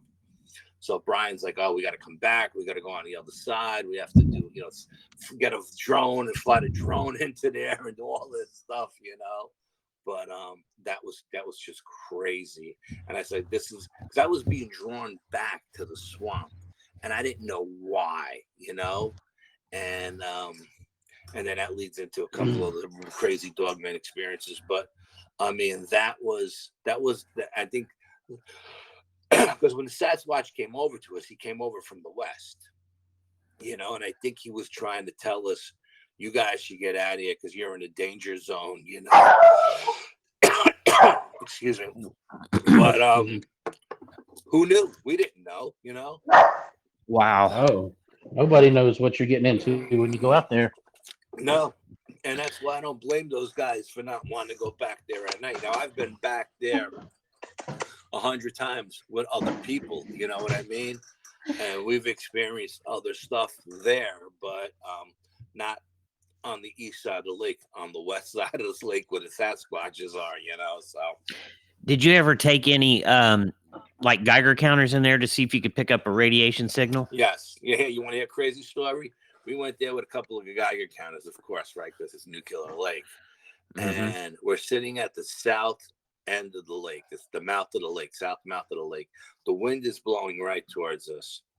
And well, before the wind is blowing towards us, the radiation level is basically, just zero ground radiation, right? There's nothing there. Then the wind starts blowing towards us and the radiation level starts to rise, almost to a point where Brian says, this is getting dangerous. We should get out of here, right? So we get out of there and we walk down the mining road, and now we're at that campsite, which was our third location that night, right? And now, we're on the west side of the lake, and all of a sudden the wind starts blowing towards us on the west side of the lake, and the radiation level goes up again. Starts off at nothing, and then the wind changes. So Brian says we should move again. So now we go to the north side of the lake. Again, no wind, at first, and there's no radiation. Then the wind changes again, and it starts blowing to the north. And again, it happens 4 times. How is that possible for the wind to change 4 different directions each time we got there? Yeah, I fish all the time, and never in my life have I been fishing where all of a sudden the wind's out of the north, then the east, then the south, and the west. That ain't gonna happen. No, That's just it may that is swirl. You know, Right. But the Like, way you said it, that is just bizarre. bizarre. It is just there? when I tell you it was just blowing like right at us. As soon as we got to the location would be dead calm. 2 minutes in, the wind would change direction, and it looked like whitecaps Wow. on the lake coming towards us. That's how Wow. strong the wind was blowing. And this happened 4 different times. Wow. I was like, that's insane. I don't know Yeah. what's going on here today, but this is Almost crazy. like they want you off the lake or something. Well, something didn't want us there. Absolutely Yeah, not. Something exactly. did not want us there. I don't know what it was. If it was alien in nature, or I mean, I don't know what else can control the wind like that. I don't know if it was alien in nature or just something, cryptid or what, but it was just weird. Now we were there. Here's another good story. Maybe it was a quick heart test. No. Maybe it is federal property. We're walking. I'm walking with a different group of people this time. Brian wasn't with me. It was a different group of guys, and we find these 2 parallel walls. They run parallel to each other, right, on the south side of the lake. And to me, like I said, doesn't make any sense if a farmer is putting up a wall that runs for miles out of stone. The farmer who lives on the other side of him is not going to put up another wall. He's just going to use that wall as the dividing point, right? So we find these 2 parallel walls, but at each about three, I would say 300 feet in, they come to points on both sides. Almost looks like a football or a ship or something. You know what I mean? It's got that kind of shape to it. And we're outside of that wall having lunch. It's a beautiful sunny day. I mean, there's no wind blowing. It's absolutely gorgeous. And we're just chilling. And then somebody decides to go into that area to do a little, testing, So he's working with it. All of a sudden he goes into that area and there's no EMF around us at all. He goes into that area and the EMF goes through the roof. Okay. Now he starts breaking out the obelisk, and the obelisk is spitting out all kinds of words: evil, demon, all kinds of like warning kind of shit. Like, this is a bad place, you shouldn't be there. So now there's like 5 of us. Everybody is between these 2 walls, and I tell everybody to spread out from one point to the other. Let's make a straight line, and everybody do readings, and let's see what we get, right? And when everybody stretched out in that wall, all of a sudden the clouds rolled in and it got dark like it was nightfall, and the wind picked up. And this is in the middle of the summer. The trees, the leaves are just brand new. They're strong, and the wind picked up, and it was like a tornado hit that little area where the stone was. The wind was so hard that it was almost impossible for us to make it back to the wall to get to the other side. There was debris blowing off the trees, branches, leaves, dirt, sticks, everything is flying. We get over that wall. When the last person gets over that wall, everything stops and the sun comes out again. And it was like, what the hell just happened? What the hell was that? Was it like a vortex energy? How, like, you see along a building sometimes when the wind is spinning really, really hard and it's kicking up the leaves in a circle? Was it something like that come down the wall, or was it just a straight line wind? No, it kind of looked like, you ever see a dirt devil or one of Yeah. That's what it looked like. It looked like, but it was just all debris. It was leaves and twigs and sticks and just debris. All spinning. Yeah, spinning. Yeah, coming right at us. It was crazy. I've seen that just, out hunting or walking in nature, and it's just like random spots every once in a while. Like, it could be out in the open, or it could be like right next to the edge of a forest, and that, like you said, the debris is just spinning and spinning and spinning like a little vortex. It makes you wonder if there's like a ley line or some kind of an energy in that area. I don't. Oh I don't know. yeah, I'm sure there's ley lines all over this area. I'm sure that the Native Americans, when they were there, they seen the Sky Brothers, whatever they call them, coming down. Maybe they were mining uranium at that site at one point. I don't know, but there's all kinds of history of UFOs and Bigfoot in the area. You know what I mean? And I think that area is considered a sacred site to the Native Americans in this that were in this area at that time. And Yes. and they seen some stuff there. Whether it be cryptids or aliens or what. My psychic says the place is a place of high strangeness. She says she's only felt that kind of energy maybe once or twice in her life. She said it's definitely portal and everything comes through there. And she says, be careful when you're there because things are coming through all the time. She says, just be careful. Al, have you noticed, say within the last, I don't know, maybe few months or so, have you noticed an energy change? Like, have you been like, had like vertigo or any kind of dizziness or like felt like you've gotten hit with some kind of energy or anything like that? Well, I had a couple of months I'm going to say the last January or February, I had what they call an awakening, an ascension. Did it happen when the planets aligned? I don't know if it happened when the planets aligned, but I had what I called an awakening. Brian calls it an ascension.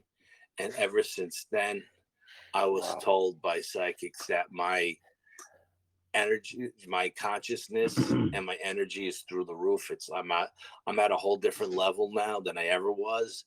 And I'm more sensitive and because of that, I have to be more careful when I do ghost hunting because things will attach themselves to me just to try to drain some of my energy because it's so bright.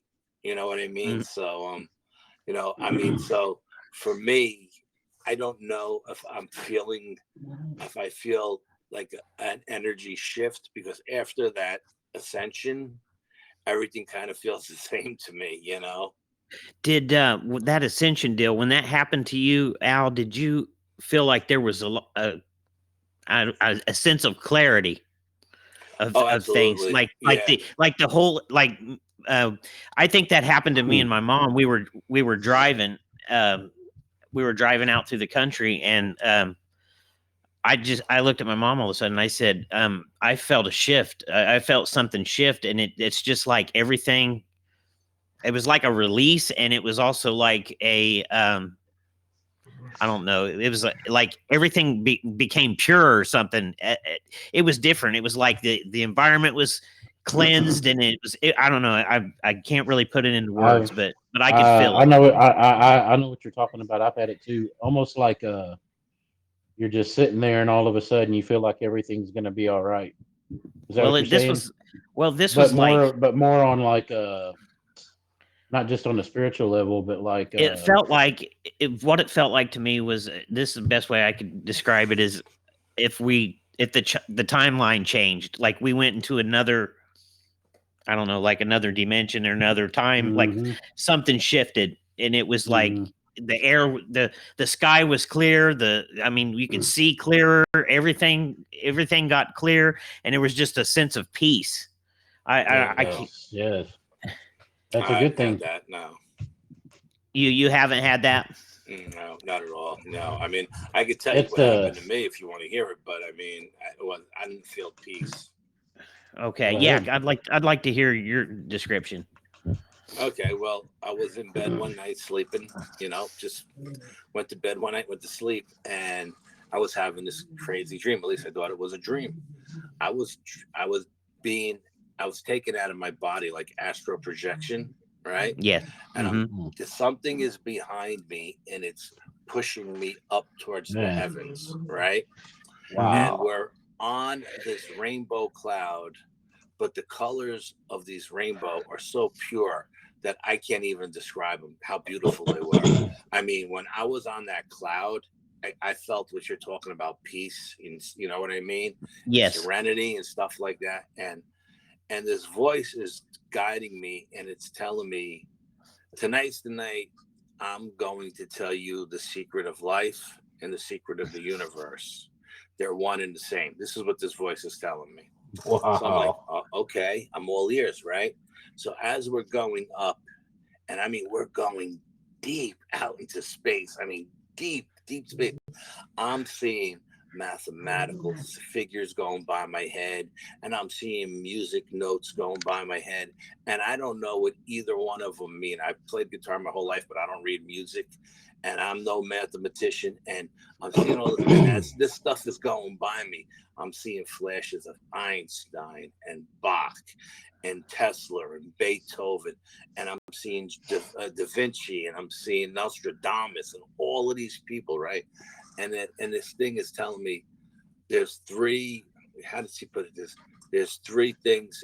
So there's three things that are that make up, you know, the universe.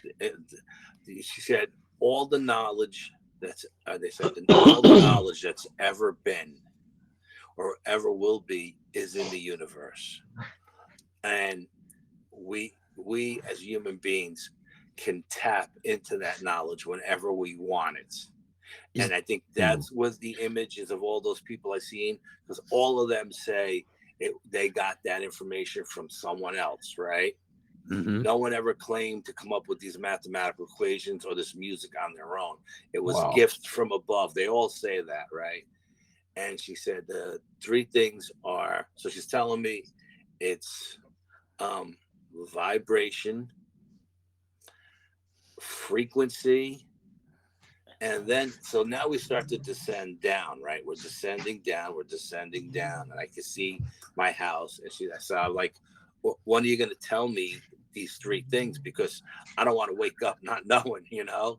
You told Wow. me, and she said, and it said, I shouldn't say see it said the three things, the secret to life and the secret to the universe is frequency, vibration, and the last was consciousness. This is what they said to me. Okay. And I was like, okay.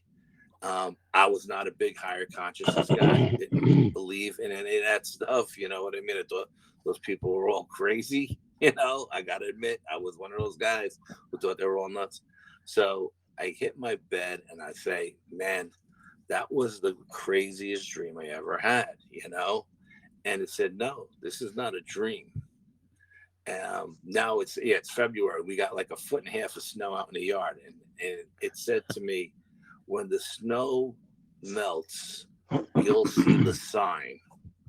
Okay, so a couple of weeks go by, and I called Brian. I said, dude, I had the craziest dream, you know. And I tell him, it's like, oh, dude, that was an ascension. It's not a dream. I was like, that's what this thing said. So anyway, snow melts, and so I go out looking for the sign, you know. I don't know what I'm looking for, but I'm looking for something. I got two backyards. I got an immediate backyard. Then I got a far backyard. I got a stone wall that divides it. Then it goes up into the mountains and into the woods and everything. And there around the tree are quartz crystal stones the size of a bowling ball around this tree. I don't know where they came from. I don't know who put them there, but I'm assuming this is the sign, right? Mm-hmm. So as I'm looking at these quartz crystal balls, little voice in my head says, touch it. So I touch it and it feels like it's vibrating. And then the voice says to me, touch the tree. And I feel the tree, and the tree feels like it's vibrating as well. Now, I don't know if it's the vibration of the stone going through my hands and through my body and into the tree, or if the tree was vibrating at a different frequency, but everything was vibrating. So I call up a friend of mine who's big into that, you know, higher consciousness and that stuff. And I was like, dude, this is what happened. I don't know what I'm supposed to do with this, you know, with these stones and this. And he told me, he says, that's a meditation symbol. And whenever you have a question, you question anything, you should go and sit on those stones and put your feet on the ground so that your planted to the earth, right? And sit on the stone and lean against that tree and open your mind and ask whatever you want to ask to the universe. And that's how you'll get the answer, because they said you've reached a different level of consciousness now, you know what I mean?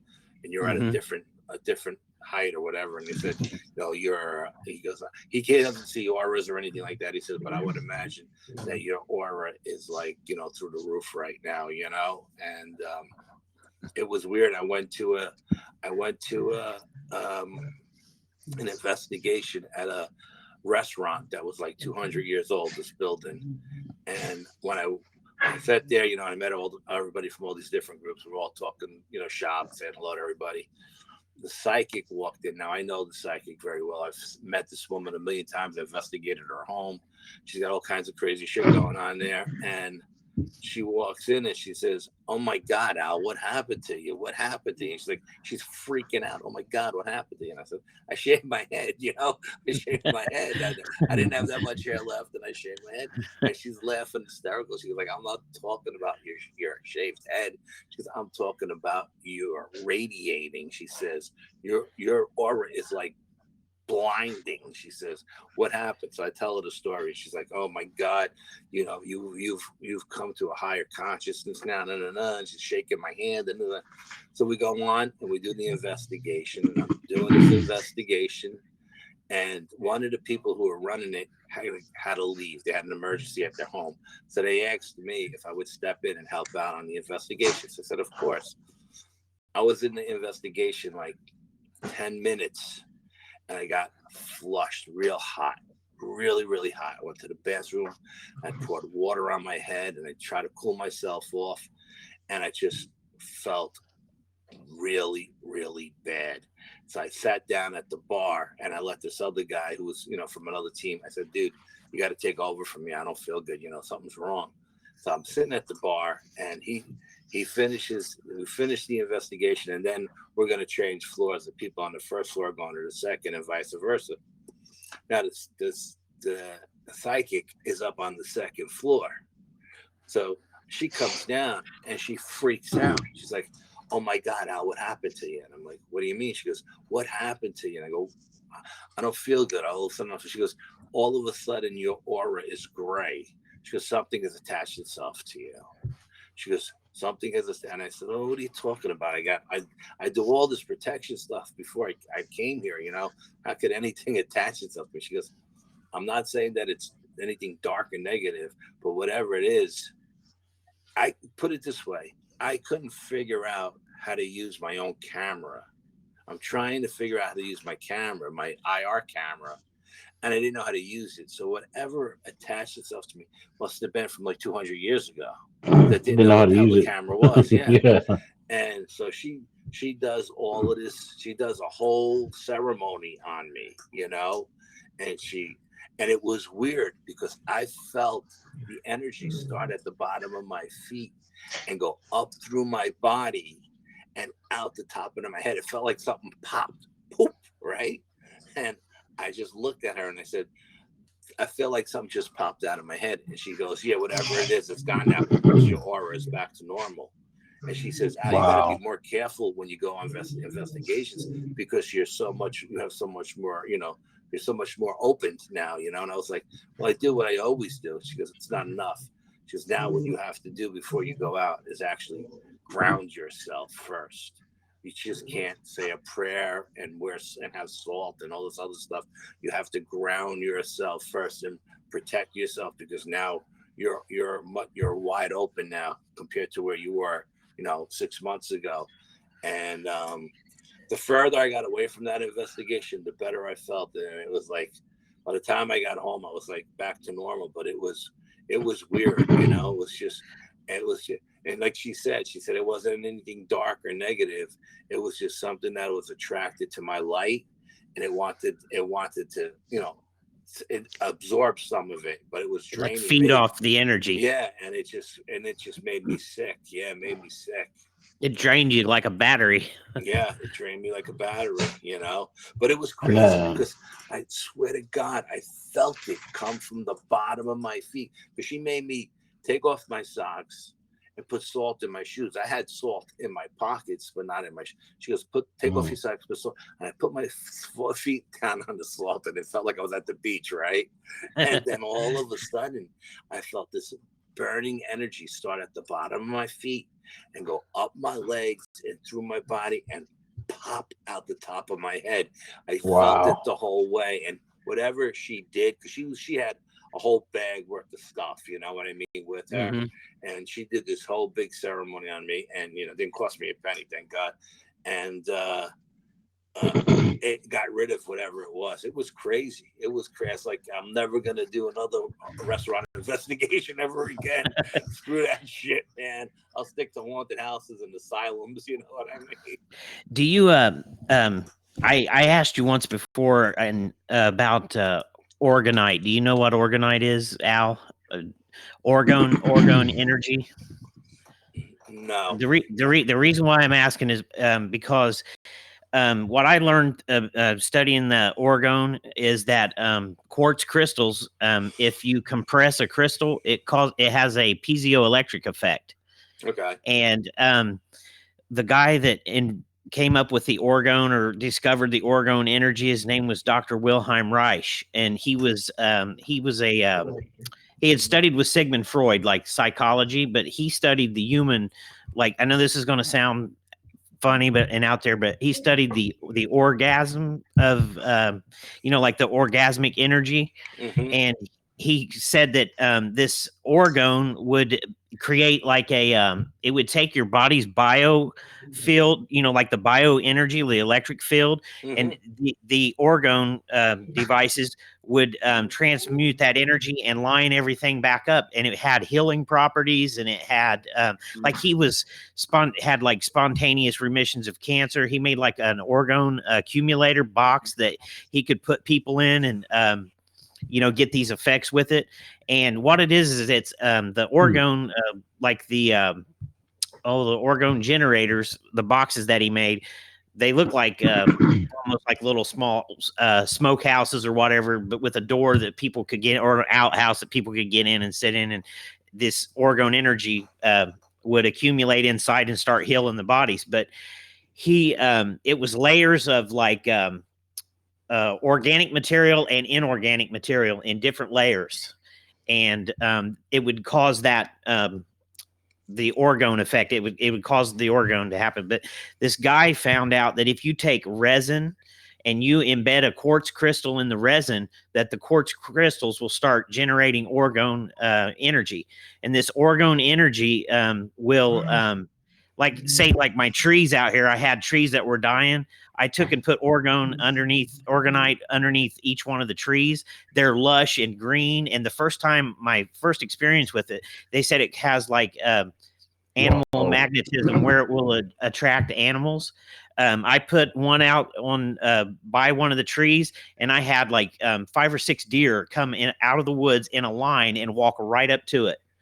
And I was warned by this lady at a crystal shop that because I told her I wanted to build a grounding plate and a charging plate that could it can change water and make water heal, have like healing properties. And this lady, she had been like a county cop, and she'd been like a mayor in a town and stuff that run this shop. And she got really quiet, and she looked up and down the aisles, and she told me, she said, if you build that as big as you're wanting to build it, she said, the authorities will see it and they'll come looking for it. And when I said, do you have any here that you could sell? And she said, yeah, it's in the back room, and I'll have to go get it. So she went and she got it, and I purchased it off of her. And then I started setting them around, and that's when I had the deer come out. Well, I was making maple syrup, and it was I think it was January or February when you tap the trees. And I was making maple syrup out, boiling it down, and this airplane come in, and it shuts its engine off, and it starts figure eighting around the top of where the orgone generator is. So I figured they probably saw the signal off of it. But where I'm going with it is I made my own cloud busters with this. And the cloud busters, the cloud busters will do, they will push away the chemtrails, and it creates. There's a guy named Ken Rolla on, I think it's spelled Rhola, Ken Rolla. He's like an electrical engineer, and he explains how this orgone energy works. That pyramids are made of quartz, like a lot of quartz stones are in the pyramids, and he said that as heavy as that quartz is, and mountains produce its own orgone energy. And he said, like the Smoky Mountain, what is the Blue Ridge Mountains, where they have a blue U that you see on the mountaintops. That's actually the orgone energy that's emanating out of these mountains. But I made my own cloud buster, and I was outside, and for about a week I kept watching the skies thinking I'm going to see a UFO. And that's just what I just kept feeling it for like a week straight. Well, I put that orgone cloud buster out, and it was probably out there maybe 2 or 3 days. And I walked outside and I looked up in the sky, and I'm like, oh, that's cool. It looks like a weather balloon. And I could see the way that I was looking at it was the clouds were, it was stationary. The object was stationary, and the clouds were moving, past it. And it looked like it was coming in my direction. I watched that thing, Al, for an hour and 45 minutes. Wow. And I got almost 100. I counted like 180 photographs of it. It's a white disc. One of the photographs I've got, you can see on the bottom of it, has like an ear-shaped, it almost looks like it's molded, like it's a solid object that was molded or something. And it looked like a white, or looked like a red blood cell, but it was white. You could see the rim of it. And anyway, I watched that thing for an hour and 45 minutes, and it took it an hour to go from the north to the east, and then it took it another 45 minutes to go from the east side towards the south. And the last time I seen this craft, it took off about the speed of a jet. I mean, it just kind of took off, but it was like this thing was either like the orgone energy knocked out I don't know if it knocked out its guidance system, or if this thing came in and was sucking the energy off the cloud buster. But the Wilhelm Reich, one of the claims that he had made was that when you set these cloud busters up, that it will attract UFOs. And he took and set his orgone device cloud buster up down in like the deserts, like in New Mexico. And he said, anytime you see a desert where it's like devoid of life, it's almost like the desert, it has like a cancer, like the energy in that area is, it's dead. It's just bad energy. Well, he set his cloud busters up, and it rained in the desert, and still rains to this day where he set the cloud buster up. And there's a place, it's over on the East Coast. It's called Organon, and it's a museum, and it has some of his stuff in it over there. And I think it's in Maine, I think is where it's at. I think it's Maine. But he answered an ad in the newspaper. These farmers were having a bad drought, and our article in the newspaper said, if you can make it rain, we'll give you money, because they were going to lose their grape crops. Yeah. And so he answered the article and went there and set his machine up. Now it just looks like a series. What he had was like a series of pipes on this. It almost looked like a gun turret thing. It's a series of pipes, and then it had wires that he run down into a running stream, and that would help create that vortex or that energy. And when he set the machine up, he told him, he said, within 24 hours, he said, you're going to have rain. And so 24 hours goes by, and sure enough, it started raining. The FDA was watching him, or some government officials. They say it was the FDA. They came in, they took his machine. I don't know if they destroyed it, but he had wrote a lot of books on the orgonite. They threw him in prison on a prescription, trumped up prescription fraud charge. He spent his life in prison. I think he ended up dying in prison, and they destroyed his books. And it was like they didn't want it getting out, because this orgone stuff, it's like the way he described it was it brings everything back, everything in nature back in balance. And like here at our house, for example, I've got pictures because I've got them set up around the house. I've got pictures where this thing, this you can see the energy field, and it squares off the clouds, and it pushes them back. And like if a storm front comes in, you can watch on radar, and you can see where my house is, and you can see where the storm will split and go away from our house. It'll literally keep you from getting tornadoes or like if you need rain, like for instance, if you need rain, it'll rain on our property here, and then it won't rain anywhere else around us. And our neighbors have actually witnessed it, and they come over and they're like, well, we wish we had rain. And they're like, it's in this weird, it's raining over here, it's not raining over there. But that's that's my testimony about the orgone. And then that's something else, Lee. I actually gave that cloudbuster away to an old guy that I knew, and he called me and he told me, he said, when we set that cloudbuster up, he said it was so weird. He said it was like the clouds would come up, say like from the north, and then it would just stop, like it hit a wall, and then say go east or west or whichever direction. And his wife, I worked with his wife, and she told me, she said, that is the weirdest thing, to see those clouds come up and stop and then go in another direction. And I take it the way he discovered this was, you know how like on the road you can see a heat signature coming up shimmering. Sure. Well, he was having a construction job, like they were adding on to his house or they were doing something, and he was walking and he could see the heat signature coming up off of a lake. And he stepped in a mud puddle, and there was a copper pipe in the lake. And as soon as he stepped in that mud puddle, and the copper pipe came up out of the mud puddle and pointed in the direction of the lake where the heat signature was, he saw the heat signature jump.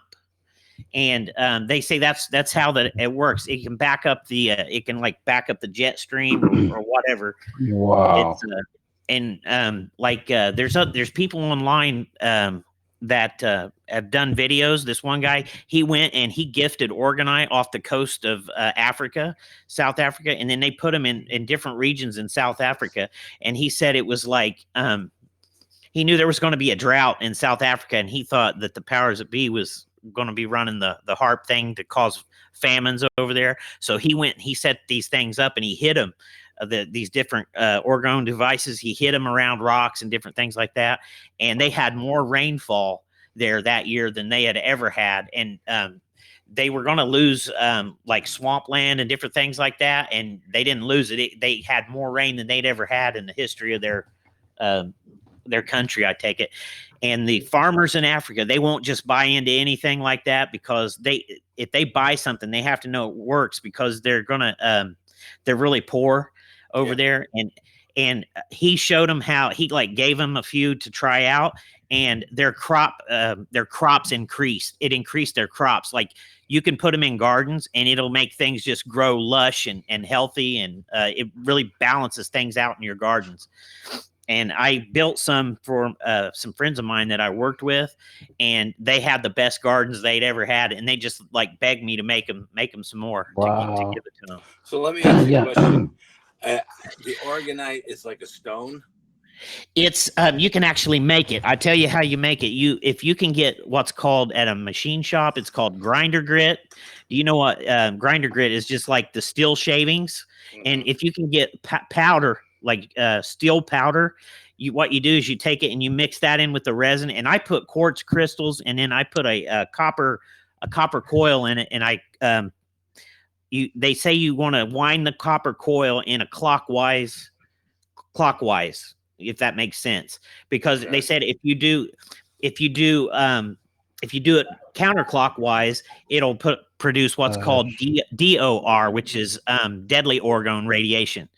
But that Ken Rolla, he describes like the science behind it. There's actually a science behind this, and it's some fascinating stuff, man. Like, I went and was going to give a talk about it, like a speech in town, and they it's called the it's like the Pioneers Club or whatever, and these people get together and they teach you how to do like beekeeping and maple syrup and stuff.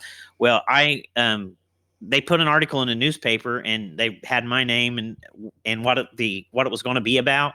They made that article so tiny you could need a magnifying glass to be able to read it. It was so obvious that they didn't want that in the news for a reason. Yeah, and it was in a small town newspaper too. It was like it you was know weird. what? Like, you know what, Lee? We'll just have to make it into another show. How about that? Sure will. Sounds like y'all are onto something with the whole courts and that's where I was going at it. With because the quartz crystals or rocks that he had around the tree. It's almost like, what's the difference between the cloud busters and the organite to make it rain? You know what I mean? Are they two separate things? Well, you can actually take a 5-gallon bucket and you can take a 5-gallon bucket and you can put either steel pipes or copper pipes in it.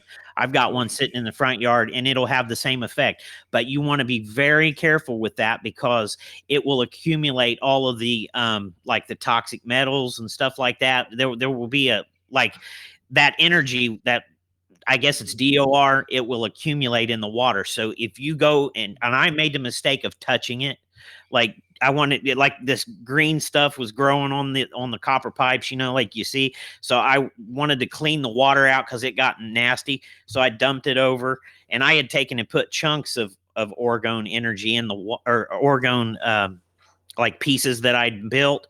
I put in the water with the pipes. You don't have to. You just do regular pipes with water in it, and I touched that and I got sick. I had to have gallbladder surgery. I was getting dizzy. Wow. I was getting dizzy, and it was like what it did was it went to the weakest, whatever that bad energy was. It went to the weakest point in my body, and basically made me sick. So I would suggest if anybody messes with it, they're very, very careful with it. Yeah, it's a double-edged sword. But it's I'll tell you, that's why the government doesn't want anybody playing with it. Well, here's another reason why they don't want you playing with it, because if you make a hockey puck size orgone, they call it a tower buster, and they tell you to if you can get that tower buster within a quarter mile of a 4G tower, you change the deadly energy that's coming off of it into a healing energy. And so in my area, I gifted all of the towers around me, so that it would make a positive. And they said it creates positive environment. Like, and it's awesome living here where I live. I just love it. But I'm hoping it does something. I'm hoping it does something to the 5G towers because I'm hearing some bad things. I saw a lady that was a military engineer talking about the 5G towers, and they said like the orgone for some reason won't work with that. But there is a way that when they build the 5G, if they wrap the windings a certain way, which I'm thinking it's probably clockwise to build the 5G, then it gives off healing energy. But if they wrap it the other way, then it gives off the bad energy coming off the 5G. I don't know if you guys know about the 4G. The 4G affects the moisture in the air, and the 5G affects the oxygen molecules in the air. And 5G radiation will mimic dehydrated and stuff. Yeah, 4G will make you dehydrated, but the 5G will make you have like flu-like symptoms, because it affects the oxygen in the air. That's why I believe that they find the birds dead around the 5G towers. When they fire them up, it's like the canary in the coal mine where they used to take the canaries into cages. The birds are going to be the first thing that's going to be affected by the oxygen. Remember I told you they built that tower, and then not even a month later, I started seeing just like finches dropping out of the sky. It was the weirdest thing. I was like, "What is going on?" And that was the beginning of last year, January, February. Oh wow! Like March, like when the birds start to kind of come out. But I never seen so many dead finches. That's the crazy thing. not even, I could understand blackbirds, stuff like that, but it was all the cute, tiny little finches. Yeah, which would be well, affected affect them first. first. Yeah, absolutely. Yeah. Hmm. I didn't And mean I to But change felt, the that's subject. no. no, You no, just blew no. my mind, Lee. That was amazing. That was amazing what you just talked about. Absolutely They amazing. I love shit see like that. the the one guy Yeah. that I watched, and now if you do some research into the orgone, you have to sift through all the funky material basically that's been put out about it, because there's been a lot of disinformation put out about it. Like the one guy I saw, he said it would repel it would repel the reptilian aliens and the aliens and stuff like that. And once you get past that and you find out that there's actually a science behind it, like the old radios were quartz crystal radios, Hmm. because they had like the frequency or whatever that Yeah. could come off the quartz. There's something, like you said, Al, the vibrations that's coming off the quartz, and it's amazing. It has healing property, like the Tibetan bowls that you use. Probably Yep. are they the quartz ones? Are No, they they're quartz? The brass, metal I ones? believe. They're The brass. brass. Oh, okay. Yeah. Have you seen I don't know if they're quartz or what kind of they're a glass bowls that are the sound No, bowls. I haven't seen them. Oh, No. there's a place out in Joshua Tree called the Integratron. Have you heard of that? It was made by Van Winkle, I think was his name, or what? Maybe not Van Winkle. I may not be saying his name right, but he was friends with Hughes. Robert, what's that guy's name? Hughes Howard made the Hughes? spruce. Howard Hughes. He was friends with Howard Hughes, and Howard Hughes financed him. He's the one he's the guy that talked about he had like extraterrestrial encounters. He lived at Giant Rock, this guy, and he built like I don't know if he had like a house that was built underneath the rock, but he had an airport there and claimed that a alien had came and said that he had come from Venus or somewhere like that, and his name was Segunda, I think is what he called this alien. Said he looked humanoid and everything, like they look like us. But anyway, they told this guy how to build this thing called an Integratron, and basically it was going to be like a time machine and like some kind of a healing device, and that they actually built it, but I don't know if they was able to finish it, to the point of it being finished. But that Hughes guy, he financed it, or part of it. Anyway, to this day, it has sound properties, and they do what's called sound baths in this thing.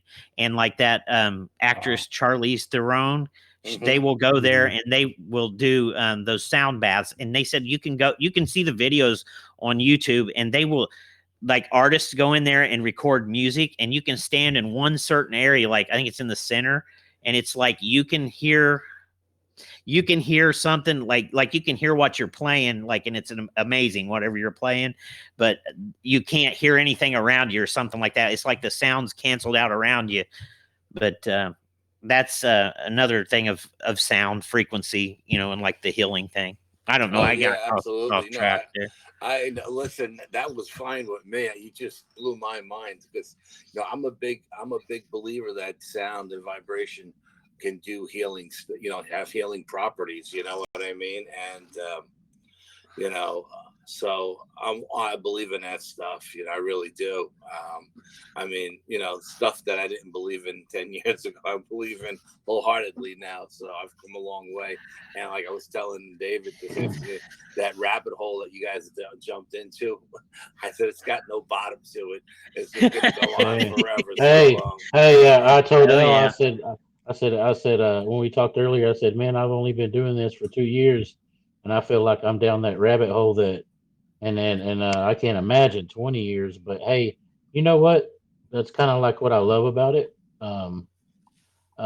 With people like yourself and researchers and try to get answers. I like Al, that. And I also like uh, I used to not be a fan of like the meditating music, but since I gotten older, I actually do uh, benefit from the Tibetan bowls and the healing music at night.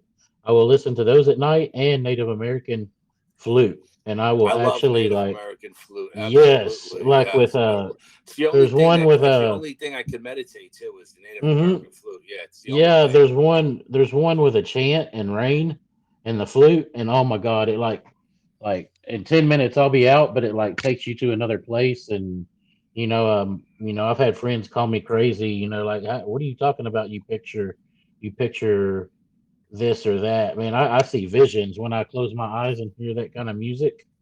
I can just see, I can see like floating down a canoe in a river, and you see the Native American. I don't know if it's the Native American blood in me. My great grandfather was Apache, and maybe that's just where I picked it up. But I've always loved anything Native American music, especially flute and drum. And Lee can kick up some flute for us if he wants to. Now Hey, he's actually good at it. I've been doing martial arts my whole life, and always, no matter what style or country the art is from, there's always some kind of meditation to it. Hmm. And I've never ever been able to meditate my mind. It's just too active. It bounces all over the place. And that's But when me, like Brian round in circles. and when Brian and I started doing our CE5s, right? And he uses binary beats. I don't even know what that is, but he puts headphones in. He uses to get him to a higher level, conscious of meditation. I put in the Native American music, and Me it's the too. only thing that gets me there. It really does. Just right. I mean, it just. I don't know what it does to me. It soothes my soul or whatever, my Hmm. energy, and it just brings me to a whole different place. And it's the only thing I can meditate to. Without it, Understandable. even to this day, 59 years old now, you think I'd be able to calm my mind and meditate? Nope, my mind is going a million miles an hour. I put that music on, and it's just like Yeah, everything it goes away. takes you to a place that's not not in a city with a billion people, and you're almost like Yeah, free. If that makes I've any always sense. felt, I've always felt at home in the woods. I've always felt Hmm. when I was younger, and all my friends used to jog and run around the streets, and I would always be the guy who was running in the woods somewhere because I wanted to be in nature around beauty and fresh air. I don't want to be smelling carbon monoxide from cars on the road. You know what I Exactly. mean? Oh Exactly. And yeah. I've always felt that way. Just like I've always felt I'm from space my whole life. I always felt like I wasn't from here. I'm from somewhere else. I'm from space. And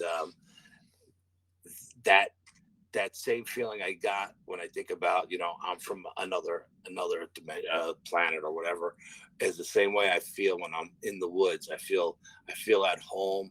Like I always tell my son, wouldn't you just love to be an astronaut and see Earth from up there? And he's like, no way, that's not for me. I was like, man, I would have loved to been able to go out into deep space and look back at the Earth, as beautiful it is. And people don't realize how beautiful this planet is.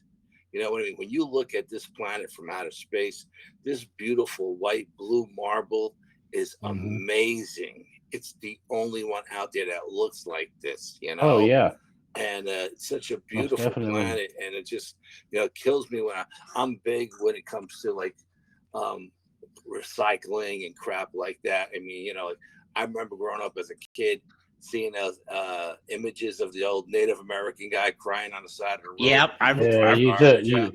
I you just took remember that right that out of my commercial. mind.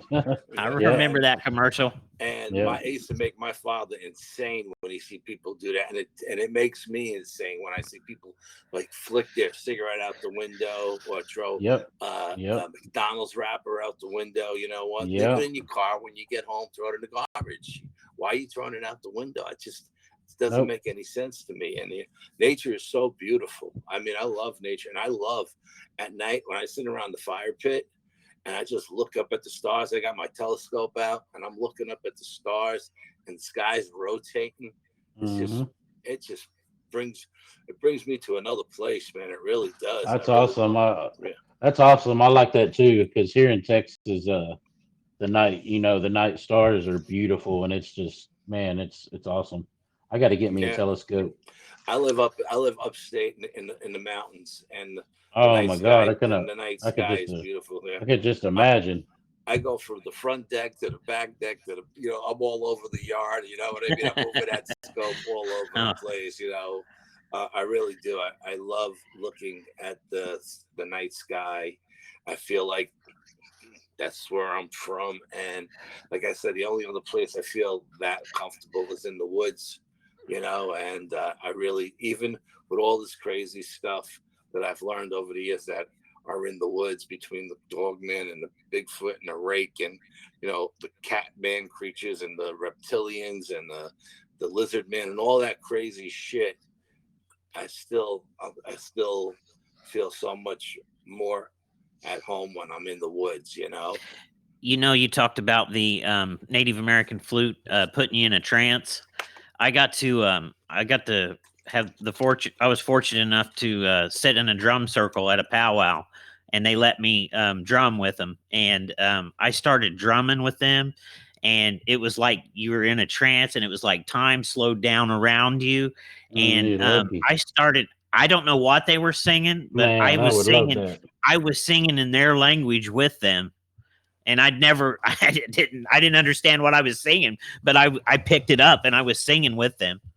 And it was an awesome, it's in and your like, it's in your heart. yeah, and well, you just had a Native American spirit jump in you, and there you go.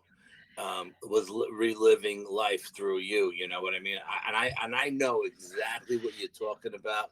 It's not that I've been to many powwows, but I've never sat in on any drum circles or anything like that. But I know how it is to jump into something, never did anything with it, never done anything, and just be like, where is this coming from, and who is that singing? Because it's not me. You know what I mean? Uh-huh. I don't.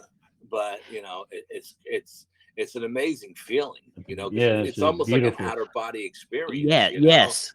Because you're outside of your body watching you, saying, "Who the hell is in there? Who the hell is that guy?" Yeah, and then when you get out of that, you're like, "What just happened there?" It's just like, and it was so relaxing. Drained.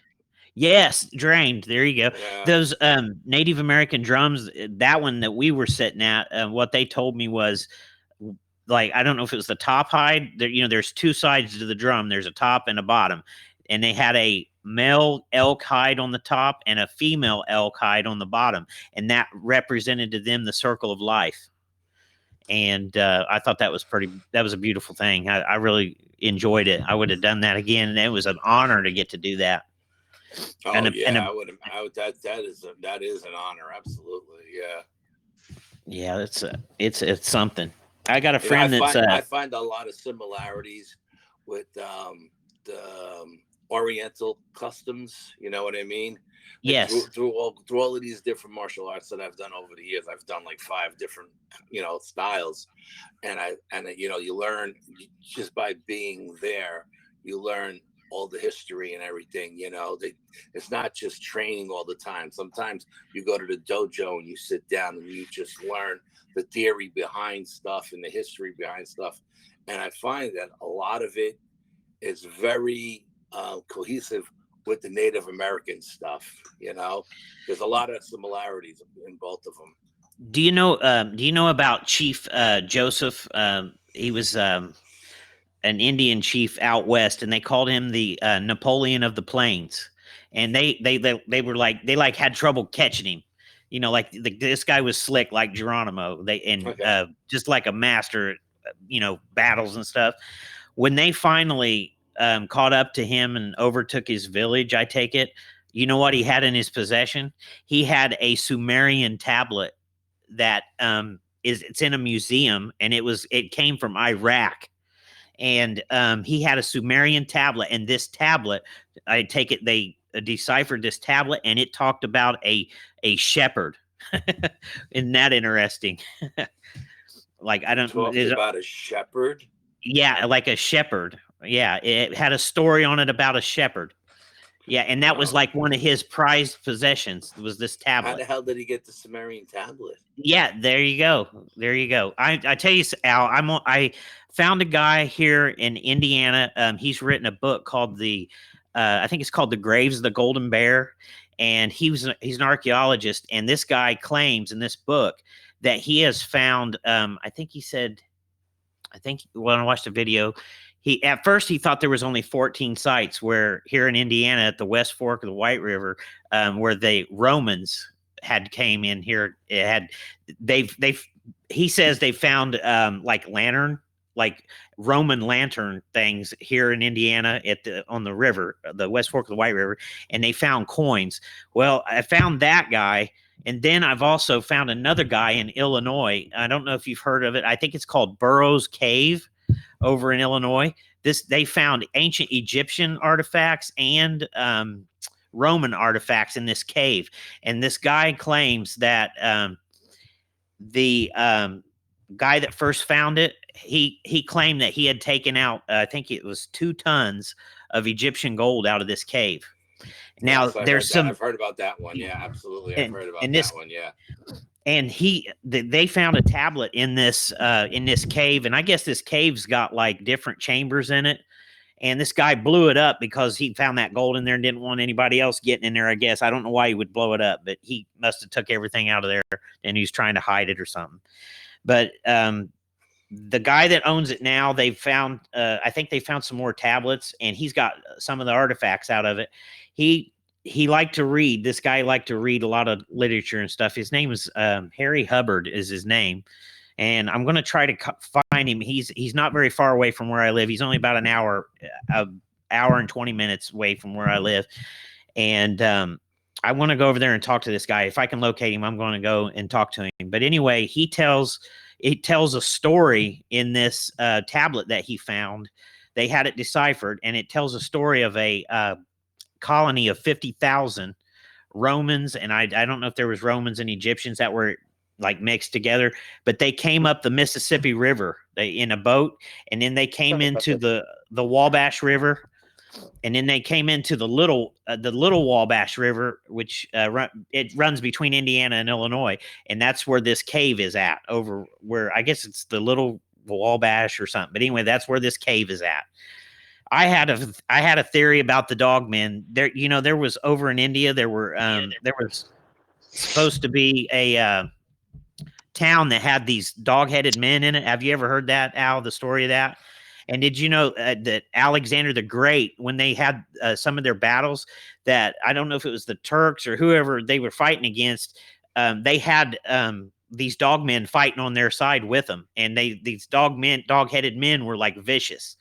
And Alexander the Great was supposed to have captured 2 of these dog-headed men, and I don't know if they trained them to fight with them or what, but I had a theory, and I know it's way out there, but what if this colony of 50,000 that supposedly came up the Mississippi River had these dog-headed men on them, and maybe they got off the boat or escaped, and that's where they see the Rougarou down in Louisiana, and maybe that's where these dogmen originated from. I don't know. I know there's actually some documents saying that Constantine hired these dog-headed men as mercenaries to fight against the I don't know if it was the Turks or the sultans from the Middle East when they were trying to take Constantinople over as well. So, there's a lot of history, ancient history, that talks about these dog-headed men and, who fought with them and who fought against them and, stuff like that. So, but I think the ones that Constantine were talked about were more like the what do you call them? The ones that the Greeks talked about. They had like the heads like of the hound dogs. Yeah. You know what I mean? It wasn't like a wolf. It wasn't a wolf kind. Yeah, it was more like a hound dog kind of head or something like that. But they were ferocious warriors. You know what I mean? That's they wore clothes and they wore armor and everything else. Yeah. In that they, I saw the oil Lycans, paintings, I think like they were Lycans. lichens. I Yeah. think the the Greeks called them Lycans, but they could. I don't know what the Romans actually called them, but I know there was something I read. A big Roman history buff. I read a lot of, and I know at one point when the Romans was divided in half, and there was like the East and the West. Emperors, and Constantine, the Eastern Emperor, whoever it was at the time, wasn't sending any troops to help Constantine, and Constantine actually hired these people as mercenaries to help him fight against the Turks or whoever it was they were fighting. I don't remember exactly who they were battling, but he said that they fought brave and they were vicious and they were amazing warriors. They were great fighters. If like the colony, like a colony of 50,000 would have came over here to the Americas up through the Mississippi, maybe they would have brought some of them with them and used them, like if they came across some unknown tribe or people, they wanted something fierce, that so that they would leave them alone. They would put these guys like up in the front and show that here's these dog-headed men and they're going to fight and they mean business. That would make anybody run away. Well, but if you've seen 50,000 Romans lined up for war, that would scare the shit out of you too. Yeah, what I mean? absolutely. That just blows my mind that the Romans could have possibly been here. And then the guy in that book, the Graves of the Golden Bear, he said once they prove that they were here, it changes everything. Like the Columbus thing, it changes everything. Oh, and absolutely. I have always felt, and this may sound out there, but I've always felt that the Native Americans were a mix between Romans or Middle Easterners and Asians, like Chinese. They almost have that type of a look to them. Their noses are a little different. They almost have that, the Middle Eastern nose. Because my dad is Native American, Blackfoot Indian, and he's got that nose. It's like looks like a Roman nose, but I mean he's Indian. But if they would have came here back then and they would have mingled with the tribes and stuff, they would have been absorbed into the tribes, so there would be like a lot of evidence of them. Yeah, so. I know I've seen stuff about the guy you talk about in Illinois with the caves, and and then it was also, I think Brian touched on it last night with the one about the what's his name, the guy from the museum in the Grand Canyon where they found all Kincaid. that stuff. Kincaid, yes, Kincaid. So their archaeologists are finding stuff all over North America, and then the government is coming in and cleaning it up and taking it away and hiding it away forever. I don't know what the reason for that is. Like with the Kincaid thing, they said they found stuff from Egypt and Rome and the Far East, or like India. Yeah, it was like rubies and emeralds and stuff like that. You know what I mean? And jade and precious gems that you would find in the Far East, and statues. 12-foot statues made out of solid stones of emerald and stuff like that. Who's building that and bringing it here? How's it getting here? And it was just putting it in the cave Grand Canyon. Grand Canyon, yeah. Go ahead. No, and the same thing with that guy with the cave in Illinois, who found that cave system that had, again, the Roman stuff in it and the Egyptian stuff in it. You know what I mean? Who's bringing those artifacts and all of that stuff? Not only lanterns, but coins and it's just things you need to survive, pottery and stuff like that from Central Europe to here. How's it getting here? Yeah, do you know about the Melungeon people, like in West Virginia or the Appalachian Mountains? Have you heard of the Melungeon people? No. They have one of their traits. They have shovel teeth. They have they called them people of color back in when the first white settlers came here, or the pilgrims or whatever. They called them the people of color, but they have, I think they have done like DNA testing on them, and that it shows that their bloodline comes from Turkey, but they were already here. They were already here in the Appalachian Mountains, and there's all kinds of stuff on YouTube that people can look up about the Melungeons. There's a really interesting things about them. So if they were already here, you know, it's almost like all these people were already here, like Roanoke Island. What happened to those people? You know, forget about you. Let's not get into that. Yeah, absolutely. We'll be here for another hour. Yeah. oh yeah, I know. I know. It's Yeah, it's some I love the interesting stuff. mystery of Roanoke. Absolutely, yeah. Sheesh. Oh yeah. But oh yeah. Yeah, Well, this was a great night. Thank you for having me on. I appreciate hey, you guys having me. no And, problem. you know, listening to you guys, you know, your wealth of knowledge yourself. Hey, you are And no man. congratulations on the You're. channel and Thank the you very show. much. And I wish you guys Yeah. nothing but luck. And if you ever need me or Brian to come on, or together or to apart, or if you need us to reach out to friends of ours, we know tons of people in the field, you know, as a guest and stuff like that, we'd be more than happy to reach out for you. Yeah, you're a wealth of knowledge yourself, man, and that's Oh why man. we look up to you and always try to support you when we can. Whenever you have a show, I'm usually there. Yes, I know you um, guys, you know, you're very loyal to me, and I appreciate that. And you know, that's what we just want to do. Me and Lee just want to have a show with good people, and the drama free, all that, Keep it and then positive. keep it positive, yeah, and still have fun and laugh and joke. There's nothing wrong with that. Oh yeah. no, And absolutely not. Yeah, and still and still get your truth out. yeah, absolutely. I mean, Um, you know, when you have me and Brian on together, we'll probably be doing a lot of laughing and a lot of joking, you know, because me and Brian, we just have a chemistry together that just, you know, just I love it. brothers.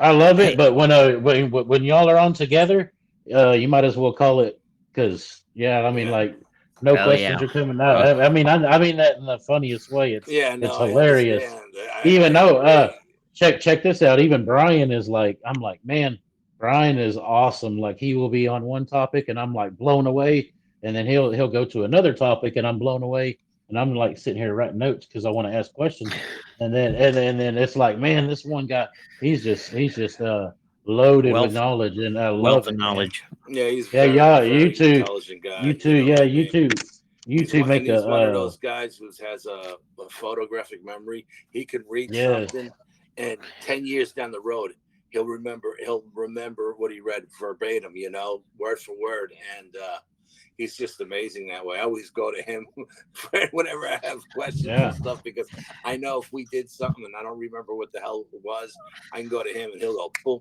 Oh, don't you remember we did this, that, Awesome. that. And I was like, oh yeah, that's right. We Yeah. did do that. Yeah. No, Y'all he's amazing. y'all have an awesome team, and y'all work well together, and things you may not know about, he does, and vice versa. Oh It's yeah, just no, awesome. we work great together. We work separate. Mhm. We we both um promote each other, you know, separately and together. And we don't always agree on everything, you know. And we'll call each other out if we don't agree on stuff, you know what I mean. I like to break his chops on stuff, you know what I mean. Oh, I But know you do.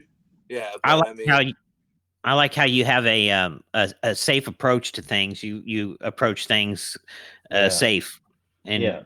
do your grounding, and you've been there, Al. You know what's going on. That's That's I like to keep things. I'm a pretty simple guy. I like to keep things black and white and keep things simple. You know, Brian likes to delve deep into the rabbit hole, and he gets into these crazy theories and stuff like that. And I like to call him out on some of his theories because I like to break his chops. But we laugh about it because like I said, we can agree to disagree on things as well. Like, sometimes we could both be at the same location and I'm experiencing it one way and he's standing right next to me, but he's experiencing it completely different, Mhm. and it's just What- who we are. what is the one thing that you're searching for through all of this, Al? Are you just searching Good for the question. truth, or you want to Good know, question. you know, I or you think just after, I got to be honest, after that ascension I had, I think I really don't need to search anymore. I mean, everything I do now, I do for either to help people in need who don't know where to turn or don't know how to Mhm. help themselves. I'm working a case right now that's just off the charts, and trying to help the person out as much as I can, because they just don't know where to turn. Yep. And God bless and you, man. and Yeah, and that's what I got into it exactly. for. I got into it for to help people, and not not make things worse. I'm not one of those guys. Someone calls me up and says, I got paranormal activity in my house. Can you come in and help, cleanse the house or whatever?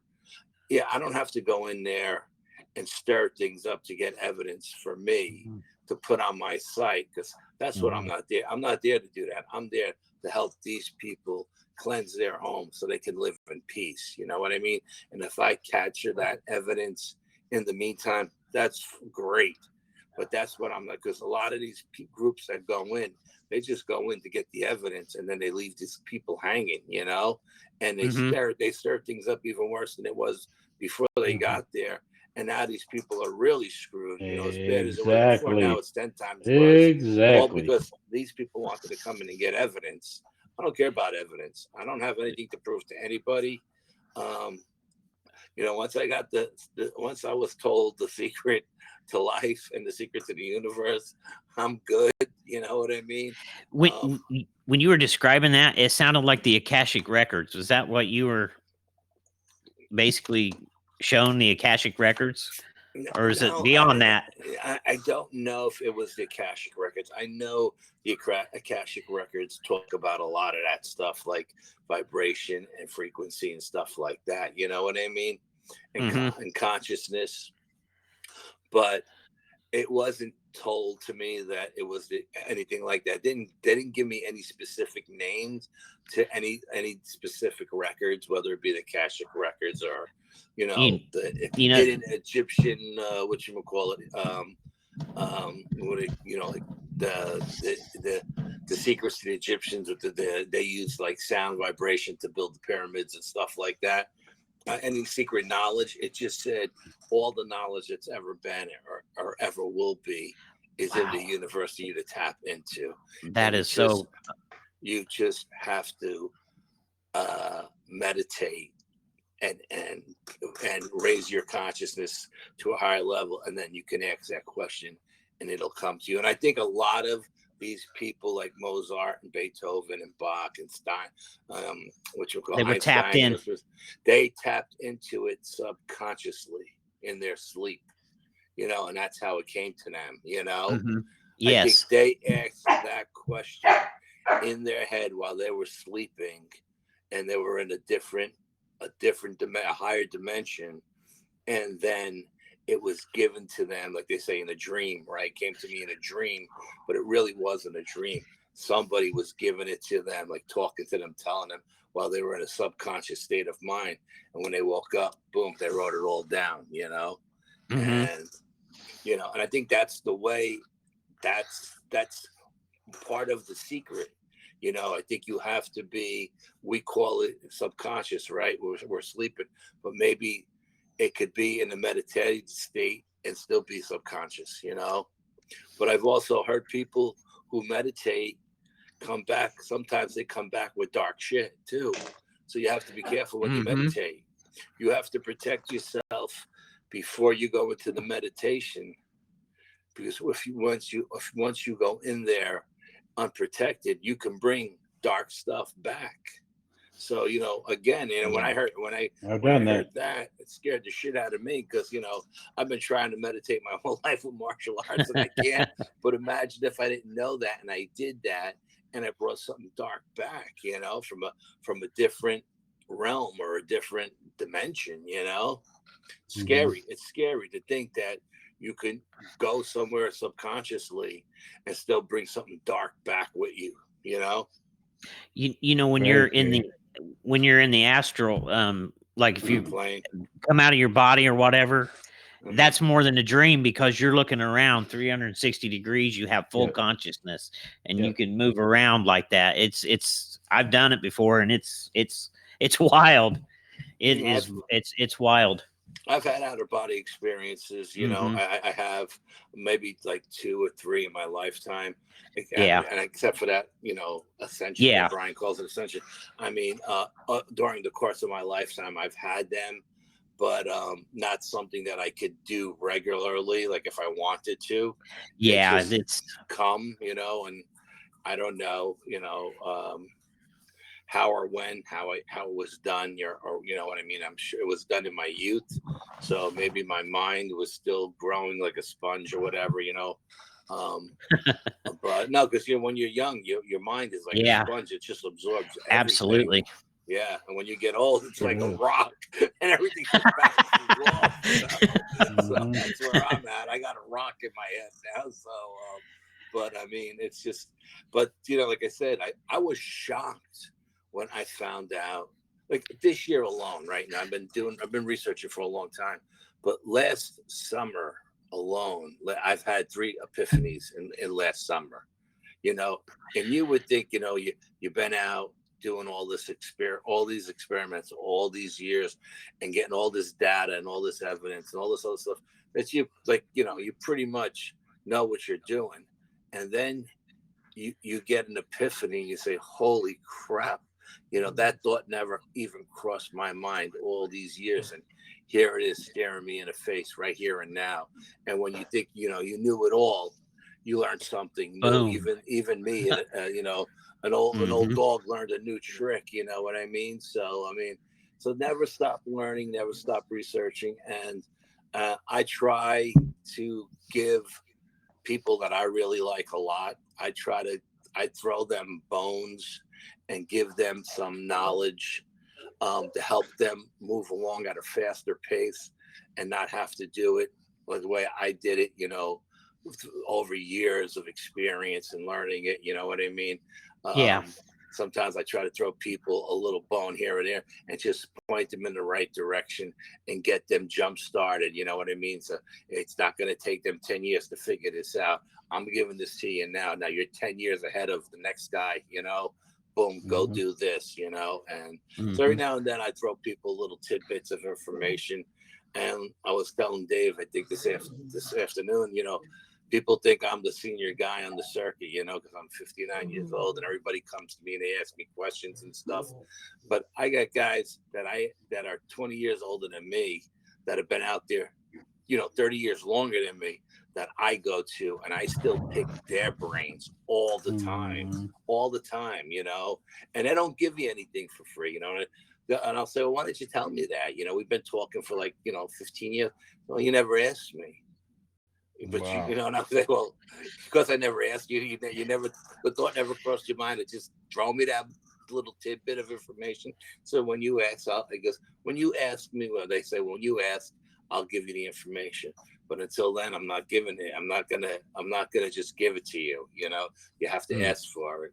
I mean, some people teach in different ways. To me, I like to just people that I really like a lot, throw them little tidbits here and there to help them get ahead of the curve. You know, that's all. Yeah. But that's me. You know what I mean? That's awesome. Yeah, that's awesome. It is who it is. I am what I am. You know, that's what you see is what you get with me. There's no other side. You know, I'm black and white, and that's it, brother. You know what I mean? I'll tell you how I feel, and you know, I won't pull any punches. You know, I try to be diplomatic all the time, and love everybody, get along with everybody, but you know, I'm not gonna let people piss on me, tell me it's raining. You know, exactly. I'm gonna shit on you and tell you it's a mudslide. You know, exactly. I work with a doctor that's like that, and he's the kind of guy that he's a straight shooter. He doesn't pull no punches. He just tells you like it is, and that's I really respect that about people. That's the point. Well, these days, that's the point. Yeah, these days, that's the point you got to get. You got to get to because people like that will save your life because they're no bullshit. You know. Yeah. If not, you'll get run over your whole life, and That's set right. somebody straight in the Walmart parking lot, they'll think twice. Hey, look, if somebody tells me they're gonna do like my psychic, right? She'll get like crazy premonitions if we're planning something because I never tell her anything, and she'll call me up and say, "Hey, what are you guys up to? I'm getting these crazy dreams. I'm seeing this. I'm seeing that. You know." And then I'll let her in on what's going on, you know, from behind the scenes, and she'll say, "Okay, you know, don't do this. This guy can't go. That guy can't go." You know, she's got a big thing about people with subconscious fear. Because if you're going someplace where there may be something dark and you're bringing someone with subconscious fear, it's like a beacon. Whatever there is going to go right to them and attach to them. And I tell you, we've discussed locations where she said don't go. She goes, I'm telling you, don't go. I'm like, you know what? If you're telling me not to go, I'm not going. And I've had guys on my team break my chops over the years. You know, when are we going to go there? When we're not going there because we were told not to go there. Oh, that was like 5 years ago. We can't go now. It's like, look, you want to go. I'm not going. Just like I got a rule with my guys: no taking any what do you call that? Gifts from locations. You know what I mean? Mm-hmm. Don't bring anything home with you. Don't take anything from a location, and don't bring. We went to a sane asylum one time, and we had a guy who was, bringing home little stuff that he found at the location he wanted to bring home. And I was like, "Oh, dude, you're not getting in my car with that shit," you know. Good for you. He's like, "Well, I'll go ride with Brian." And Brian says, "No, you're gonna walk because you're not getting in my car with that stuff either. Go put it back where you found it. Don't bring home anything, you know." But there are a lot of people like that. They go on location and they want to bring little tidbits home with them, you know. And that's just looking for trouble. Don't take anything from anywhere that's not, you know, it's not yours. Leave it where you found it, you know. Just, you know, take pictures of it, film it. You want to do experiments with it, that's fine, but just leave it when the investigation is over. Leave it whatever there. Like I said, like I know people will call me up and say, "I'm going to go do this, I'm going to go do that," and I was like, you know what? I got a bad feeling about this. You know, if I was you, I'd pass on this one. And they say, why? And I was like, I don't know. It's just got a bad vibe. I don't claim to be psychic by any stretch of the imagination, but I get vibes, and I've got them my whole life. And if someone tells me something, I get a bad vibe, and I actually tell you not to go because I don't like to tell people not to do something that they really want to do, you know? Because what happens if they do go and nothing happens and they had a good time, then they'll be pissed at me because I told them not to go. But if I really truly get a bad vibe about something and I tell you not to go and you go anyway, then, you know, knock on pray that nothing bad happens to you on location, or you don't bring anything home, you know, because I get vibes and my vibes are never wrong. I mean, never wrong. And listen, I always tell everybody, listen to your gut, but even I do shit, you know, my gut will say don't do it, and I'll do it anyway, for some reason, I feel like I got to roll the dice on it. You know what I mean? Sometimes I don't even listen to myself. You know what I mean? So I don't expect everybody to listen to me when I tell them not to do something. But, you know, when I hear it, I tell someone to do something, they do it anyway. I light a white candle for them. I pray for them that nothing happens to them, you know? That's good.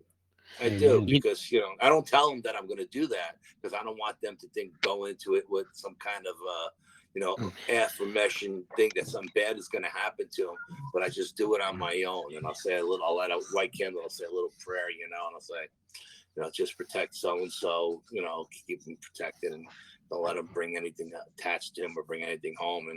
And then they'll go out and they'll do their thing and they'll say, see, nothing happened. And I'll say, yeah, that was wrong. Okay. But they don't know that I lit that candle, you know. It's prayer. That you just would never know where you're going and what's there and what's happened, and it's a scary world out there sometimes, isn't it? I've known people who brought things home from cemeteries. I've known people who Oh brought my things home from God, haunted I could not do that. I mean, you know, it doesn't. You could just be walking through the cemetery, cutting through to the other side, so not to walk around the whole block. You know what I mean? We had cemeteries in our neighborhood that we would cut through because we don't want to walk around the whole neighborhood. We would cut through the cemetery, save you 15, 20 minutes, you know, to get to the next block.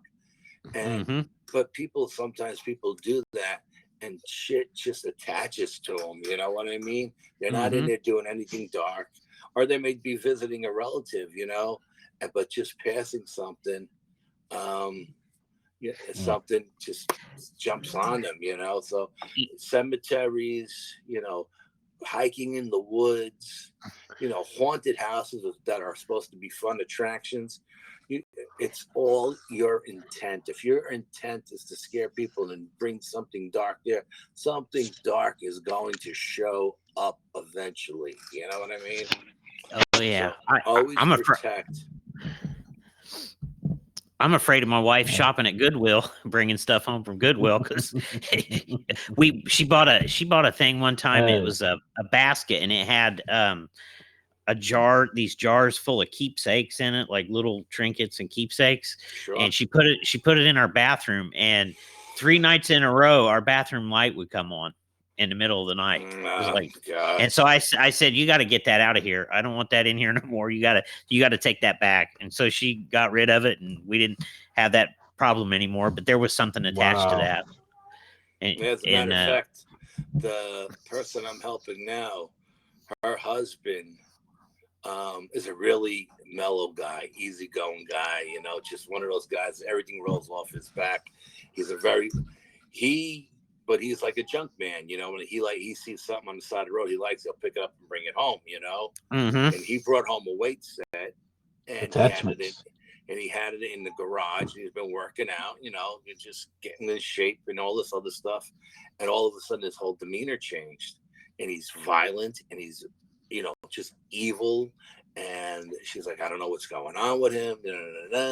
And I was over there investigating her property, and I went over to this weight set, and the EMF just went off the wall.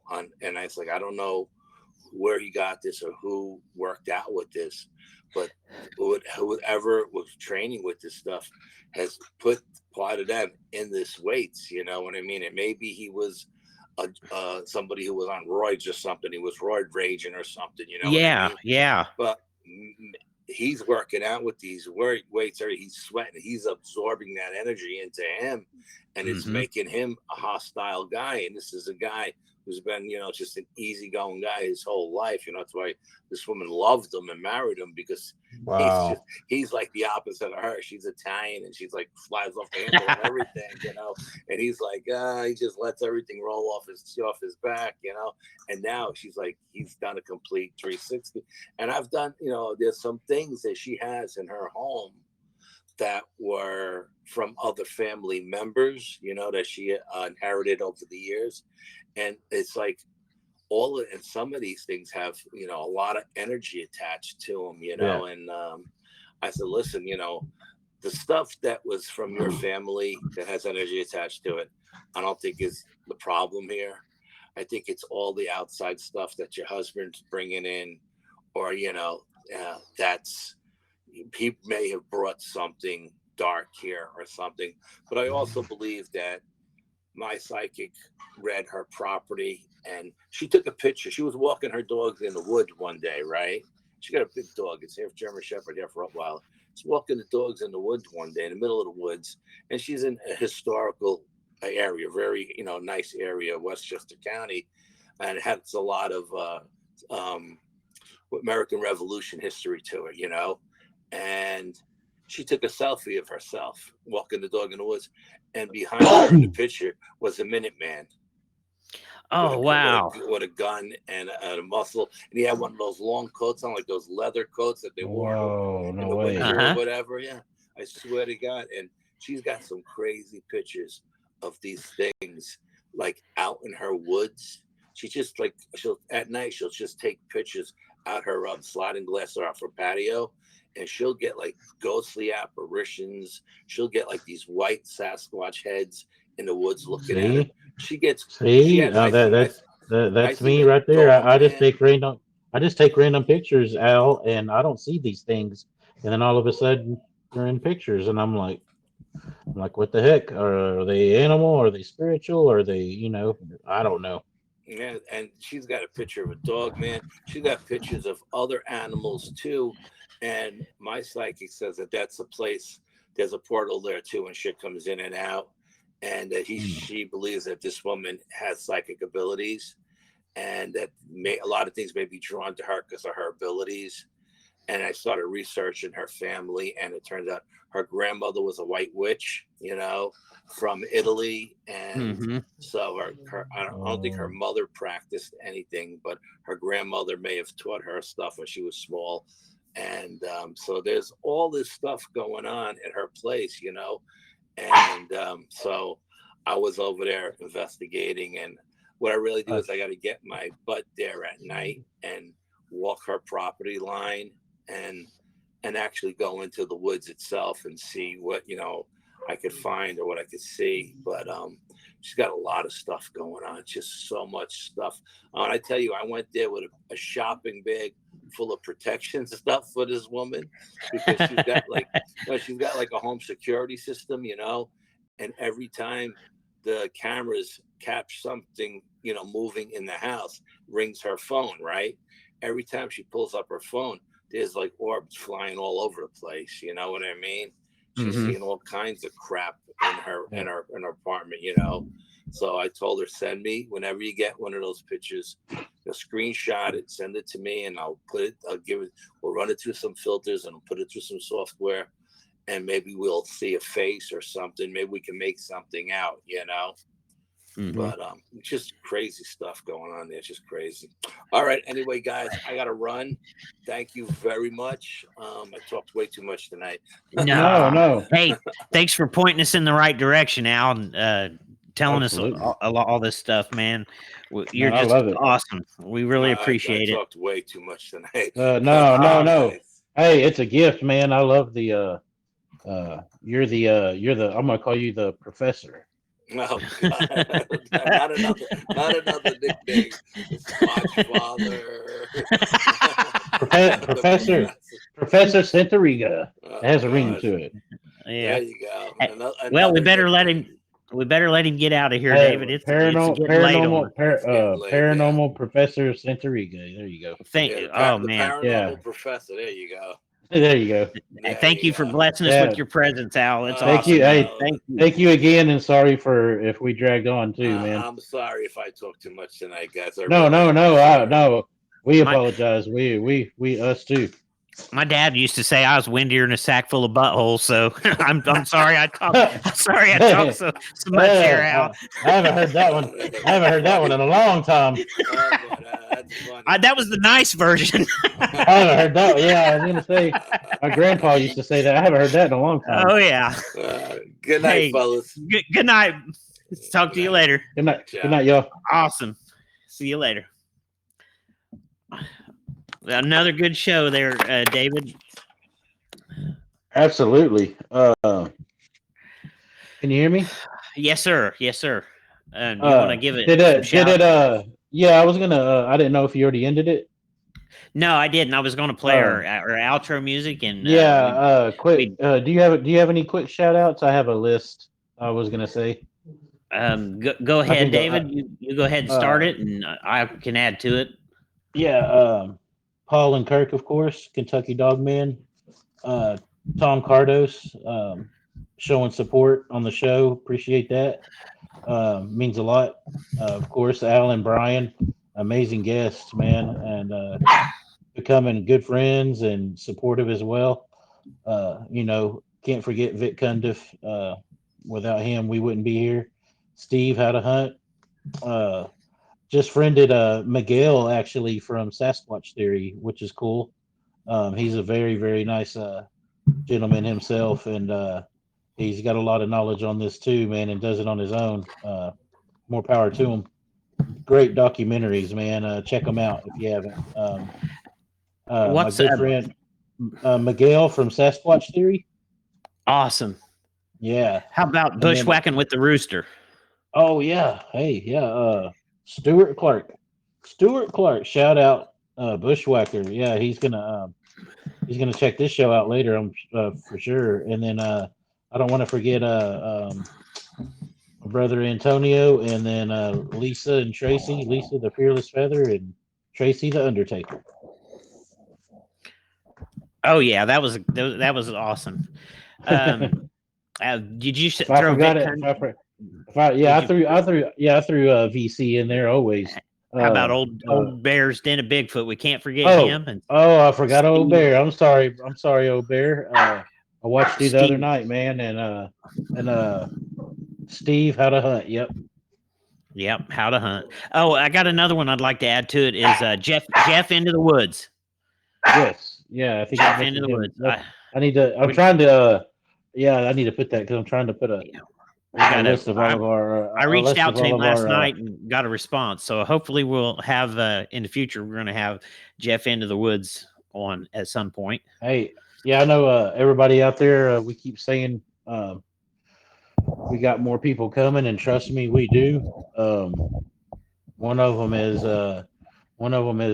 me and Lee are excited to have. Hopefully, we hear something from him next week. I'll give a little hint. He talked to a Sasquatch family while camping in a tent, and you're gonna be blown away. Trust me, and can't wait till he comes on. He already said he would. And then we got some other guests lined up. So, man, thank you everybody for supporting. And I'm testing the waters on this. I'm new at this, and forgive me. Still learning, and that's about it. Lee, what do you got to say? I want to thank Al again for coming on and steering us in the right direction and Absolutely. helping us out with this show. And Tom Cardos, we appreciate his feedback, and he had some really good suggestions for us. And Mm-hmm. just listening to stuff like that just will help make the show better. I feel like I stumble through a lot of words and stuff, talking because you don't know what to say sometimes, and it's different to be on this end of things. Think about it. We're only on episode 7, and we're already kind of climbing uphill and still learning. It's gonna take some time, and we got good people behind us that are gonna help us. So we have nothing to worry about. Awesome. Mm-hmm. Well, do you want me to lead us out with the Zulu war chant? Oh, I got one we can. Yeah, I love it. Awesome. Yeah, you can do it with the Zulu. I love the Zulu. Or I was thinking. new. I was thinking. We'll do something new here. Let me do this one. Let's end with this one. Are you ready? Yeah.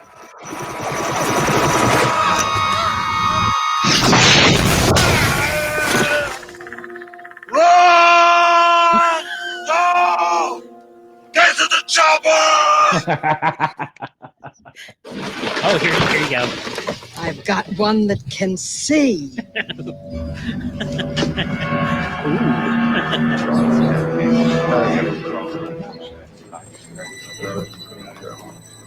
He's a tall Caucasian male. Doesn't appear armed, wearing sunglasses. I don't like this one bit. Awesome. Not one bit. I just had to throw that in there from They Get Live. to the chopper.